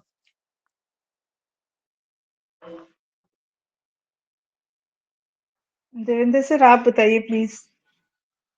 लिखा तो बेटा सीन में दिख तो रहा है। ठीक है मैडम, बताता हूँ मैं सर। इसमें सब बोर डायरेक्टर्स हो का गए रोटेशनल चेंजेस हो सकता है सर। हाँ हाँ। और इसमें इसमें जनरली क्या है सर, जो शेयर होल्डर्स जो होते हैं ना, वो भी उसमें पार्टिसिपेट करते हैं और उनको भी हाँ, वेरी वोटिंग का गुड। पावर होता है। उनके पास इनफैक्ट एक वोटिंग का एक लिस्ट भी आ जाता है, वोटिंग पावर के लिए, एक वोट करने के लिए एक मेल भी आ जाता है। तो दूसरा इसमें डिविडेंड जो होता है उसका डिक्लेरेशन करते हैं। आप अभी बता रहे थे ऑडिटर्स का लेन देन कैसे होगा, उनके क्या फिक्स होने हैं, वो सारी चीजें हो जाती हैं। मेरे ख्याल से इसमें जो खर्चा वर्चा होता है पूरे साल भर का, जो ऑडिट रिपोर्ट आया होता है, उस ऑडिट रिपोर्ट के विषय में भी चर्चा होती है। और वेरी गुड। साथ ही साथ इसमें मैंने और भी कहीं पढ़ा है कि जो कंपनी के आगे क्या फ्यूचर प्लान बन रहे हैं, वो भी इसमें डिस्कस होते हैं सर। वो भी होता है, मतलब एजीएम इम्पोर्टेंट है, ठीक है ना। हाँ, सबसे कंपनी लॉ अगर इम्पोर्टेंट हम है पढ़े एजीएम जो तो है। एजीएम, हाँ, हाँ, सबसे ज्यादा। सारे होते हैं। जो कंपनी सेक्रेटरी बनते हैं बेटा, वो एजीएम कंडक्ट कराते हैं। एजीएम सारी मीटिंग कौन कराता है, कंपनी सेक्रेटरी कराता है। तो आप एडवोकेट बनने वाले होगे तो एजीएम अगर आपको पता नहीं तो एडवोकेट बन के कोई फायदा नहीं मेरे हिसाब से, ठीक है ना। एजीएम आपसे कभी भी कोई भी पूछ सकता है, ये एक लॉ टर्म है। तो सीमा मैं फिर से बता रहा हूँ, एजीएम बेटा कितना होता है पूरे 18 साल में, मतलब ऐसे समझो, आप कंफ्यूज मत हो। कंपनी के स्टार्टिंग फर्स्ट ईयर में 6 महीने के अंदर एजीएम हो जानी चाहिए। 6 महीने के बाद दूसरी एजीएम होगी, कब तक? 15वें महीने तक। 15वें महीने तक अगर एजीएम नहीं हुई तो उसको 3 महीने एक्सटेंड किया जा सकता है। इसके बाद देखो आप, इसमें अगर एजीएम मैंने नहीं कराई तो 250 फाइन लगता है, ठीक है ना। अब वो मोस्ट इंपॉर्टेंट कॉन्सेप्ट जो आपके एग्जाम में आएगा, contents of AGM, what are the matters included in AGM.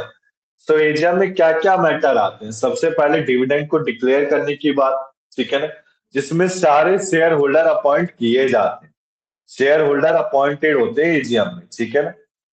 इस एजीएम कंडक्ट कराने से पहले मीटिंग करनी होती है बेटा, एक ड्राफ्ट में मीटिंग बनानी होती है, ठीक है ना। मीटिंग को सर्कुलर किया जाता है कंपनी की वेबसाइट पे। तो कंपनी की वेबसाइट पे सारे शेयर होल्डर को मैसेज आता है मोबाइल नंबर पे, ठीक है ना। फिर वो एजीएम को कंडक्ट करते हैं, ठीक है ना, पूरे एक दिन की एजीएम। तो इसमें डिस्क्लोज किया जाता है उनका डिविडेंड कितना डिक्लेयर किया जाएगा, ऑथराइज कैपिटल कितना इंक्रीज होना चाहिए कंपनी के हिसाब से जो डायरेक्टर डिसाइड करेंगे, एनुअल अकाउंट्स क्या क्या अडॉप्ट होगा, ऑडिटर्स रिपोर्ट क्या क्या अडॉप्ट किया जाएगा, डायरेक्टर रिपोर्ट क्या क्या अडॉप्ट किया जाएगा, ठीक है ना। इसके बाद देखो ऑडिटर, कंपनी में कोई नया ऑडिटर आए, देखो बोर्ड की मीटिंग होती है, बोर्ड के अपॉइंटमेंट यानी कि डायरेक्टर के अपॉइंटमेंट और रिमूवल के लिए होती है। बट ऑडिटर के अपॉइंटमेंट और रेम्युनरेशन को फिक्स कहाँ किया जाता है? एनुअल जनरल मीटिंग में किया जाता है। क्लियर है बेटा? यहाँ तक डाउट है कोई? नहीं सर, क्लियर हो गया। Thank you Devendra sir. Thank you madam. Sir नहीं, लव सर ने नहीं पढ़ाया क्या बेटा? नहीं नहीं सर, वो एक्चुअली मेरी रिक्वेस्ट पे उन्होंने आंसर हाँ, दिया, हाँ, इसलिए आप तो नहीं पढ़ा सर, ही रहे मैडम हैं और मतलब। मैं एक दूसरे को रेसिप्रोकेट करते हैं हम लोग सब। मैडम हमसे भी सीनियर, मैं मानता हूँ उनको सर, तो इसीलिए सर अरे रेसिप्रोकेट ऐसा करते हैं सर हम लोग sir. This is your greatness. Thank you. ठीक है। अच्छा एग्जाम बेटा, अब जैसे आज की क्लास में अभी थोड़ा सा पूछ रहा हूँ, जैसे पिछली बार जो एग्जाम दिया था उसमें डिफिकल्ट कौन सा पेपर आया था इस आपके हिसाब से देवेंद्र, जो आपको करने में दिक्कत हुई थी? सर मेरा मेरा तो सबसे डिफिकल्ट वो कॉन्ट्रैक्ट लॉ वाला में सबसे कम नंबर 50 नंबर पिछले साल भी था और इसी 50 में नंबर आते इस हैं, साल भी हाँ। रहा है सर। वही मैं मेरा सोच रहा थोड़ा हूँ, डिफिकल्ट कॉन्ट्रैक्ट में ही पोर्शन है। करते हैं लोग। हाँ, हाँ, आपका कॉन्ट्रैक्ट में सीमा थोड़ा कौन सा काम मेरा कठिन लगा? गड़बड़ाता है सर। हम्म। सीमा आपको कौन सा कठिन लगा था, कॉन्ट्रैक्ट की कौन सा? सर मैं एक पेपर की ना प्रिपेयर नहीं कर पाई थी, वो सीपीसी को ना, उसमें मेरे कम आए थे मार्क्स। मतलब बैक तो नहीं आई ना किसी में? नहीं सर, वो एक्चुअली मुझे कोई डेथ हो गई थी, वहां मुझे जाना पड़ गया था हाँ। इस पेपर से पहले। अच्छा अच्छा। तो मतलब कितने परसेंटेज आए देविंदर, आपके कितने आए टोटल परसेंटेज? सर पहले सीमा मैडम का है सर, उनका 80% के अराउंड है, उससे ज्यादा ही होगा। नहीं और सर, नहीं मेरा तो इतना सर ज्यादा नहीं। मेरा 71% आया सर। कोई नहीं। आपके कितने आए हैं बेटा? सीमा आपके कितने आए परसेंटेज? सर 78 आया है इस बार। थोड़ा कठिन हो जाता है ना, मैं बोल रहा हूँ। देखो एलएलबी का जो स्टेज होता है ना, एलएलबी फर्स्ट ईयर इजी है, हर कोई कर लेता है। सेकंड थर्ड ईयर में पता चलता है कि एलएलबी का मतलब है क्या। अभी आपको पता है, अभी जो आप सब्जेक्ट पढ़ोगे ना, जैसे लैंड लॉ, ये सब पता चल, अच्छा ये भी चीजें होती हैं, अच्छा ऐसे कहोगे आप, ठीक है ना। अभी इसका लेकिन बड़ा डिफिकल्ट इंटरेस्टिंग लेवल लगा पता सर, चले। हाँ बहुत हाँ। इंटरेस्टिंग लगता है सर। मैं ये पछताता हूँ कि मैंने पॉलिटिकल साइंस से एमए किया, मुझे एलएलबी करना चाहिए था सर। एग्जैक्टली। ये तो है। कोई नहीं, एक एज को, एज कोई सी भी हो सकती है, कोई जरूरी नहीं है कि हम किसी भी एज में करें, ठीक है ना। थर्ड इनिंग इसी पे चलेगा हमारा सर। सेकंड इनिंग भी हम्म। अब 2-3 साल में खत्म हो जाएगा, तो थर्ड इनिंग चलेगा सर इस पे। हम्म, सही है। सही है। अब देखो आप, हमने आज हम क्या खत्म किया बेटा? एनुअल जनरल मीटिंग, ठीक है ना। तो मैं एक बार ऊपर से बता देता हूँ जो जो आज हमने खत्म किए कॉन्सेप्ट। हमने क्या क्या खत्म किया? देखो आज हमने क्या, company, what is company, types of company के बारे में पढ़ा, उसके कैरेक्टरिस्टिक फीचर्स के बारे में कंपनी के हमने पढ़ा, ठीक है ना। टाइप्स को काइंड्स कहते हैं बेटा, ठीक है ना। काइंड्स के बाद मैंने फॉर्मेशन ऑफ कंपनी को डिटेल में पढ़ा। 4 फॉर्मेशन के स्टेज होते हैं, promotion, incorporation, capital subscription, commencement of business. ठीक है ना। इसके बाद देखो फिर बेटा हमने क्या पढ़ा कि एमओए एओए क्या होता है, प्रोस्पेक्टस क्या होता है। ठीक है ना। फिर हमने मीटिंग के बारे में पढ़ा। ठीक है ना, मीटिंग क्या होती है। तो एक बार देख लो आप, बस एक सेकेंड।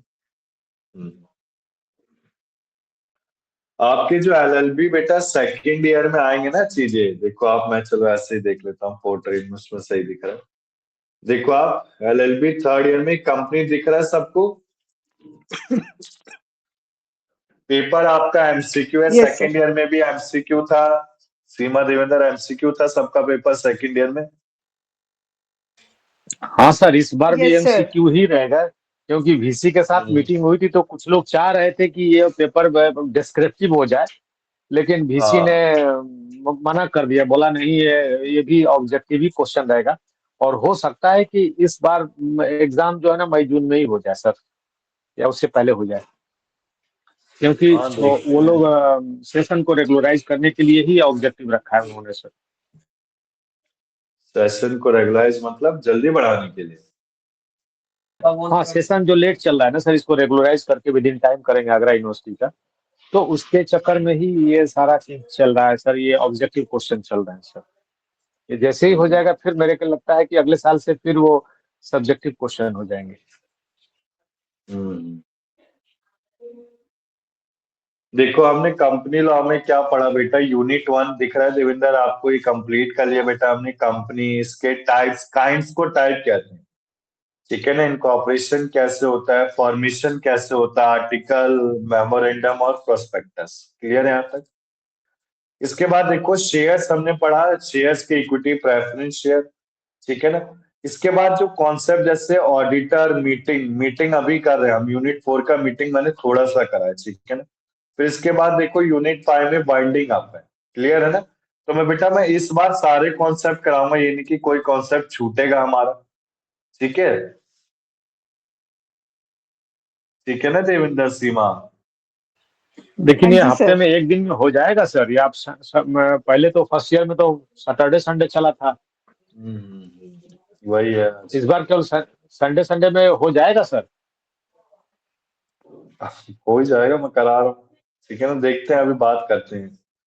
पता चल जाएगा आपको कि होगी क्लास सैटरडे की नहीं होगी। ठीक है ना। ठीक वैसे ठीक सर। संडे मेरी तो पूरी कोशिश है, मैं तो करा दूंगा। ठीक है ना, क्योंकि मैं तो स्पीड में ही चलता हूं बेटा, आपको बताइए। इसके बाद देखो फिर आता है आपका लेबर लॉ। ठीक है ना। मैं जब कंपनी लॉ करा दूंगा उसके बाद लेबर लॉ कराऊंगा बेटा। ठीक है ना। लेबर लॉ इजी है, कठिन नहीं है। ये भी जो लॉ है ना, ये छोटे छोटे लॉ है, इनके बस की वर्ड्स लर्न करवा दूं मैं एमसीक्यू पैटर्न में। एमसीक्यू पैटर्न में पीडीएफ रखा हुआ है मेरे पास। ठीक है। तो कंपनी लॉ में अब जो नेक्स्ट क्लास होगी, हमने अभी 40% तक सिलेबस कवर कर दिया आज कंपनी लॉ का। ठीक है ना। तो जो क्लासेस है मैं उसको अब हम जल्दी जल्दी करेंगे, ये नहीं कि हम नेक्स्ट क्लास में इसको थोड़ा रिवाइज करें, मैं ऐसा नहीं करूंगा। हाँ, मैं बस ये बता दूं हमने पिछली क्लास में ये किया था। ठीक है ना। ठीक है देवेंद्र, सीमा, रिंकू, किरण, हाँ जी सर, बिल्कुल. कोई डाउट। अभी क्लास एंड नहीं करनी, नो बस सर. 4 मिनट में करेंगे एंड 55 में। ये कोई डाउट है तो सर, पूछ सकता है ये मुझसे। पीडीएफ ना हो तो सर आप ग्रुप पे ही छोड़ दीजिए, तो हम लोग पढ़ लेंगे थोड़ा, तो अगला बार कुछ रहेगा तो थोड़ा तेजी से पढ़ा पाएंगे, क्योंकि हम जल्दी ग्रास्प वो करेंगे नहीं तो ठीक। आपकी स्पीड भी बढ़ सकती है सर। ठीक ठीक है बेटा, पहुंच जाएगा आपके पास।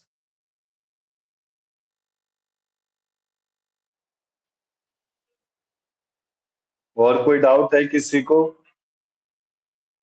रिंकू, किरण, डाउट बेटा बताओ।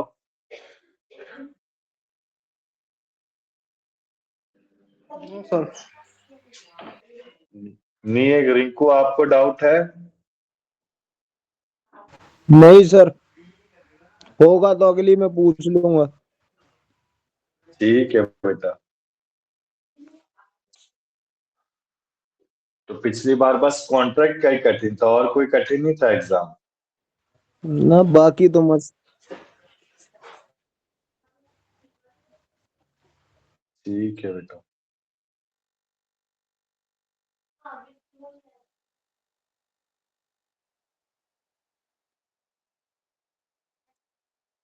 तो आज की क्लास को हम इतना ही रखते हैं बेटा, ठीक है ना। PDF मैम के थ्रू आ जाएगा आप सबके पास। ठीक है थैंक यू सर। सर। ठीक है बेटा, बाय सर। नेक्स्ट क्लास में बाय बेटा, नेक्स्ट क्लास में मिलते हैं, ठीक है।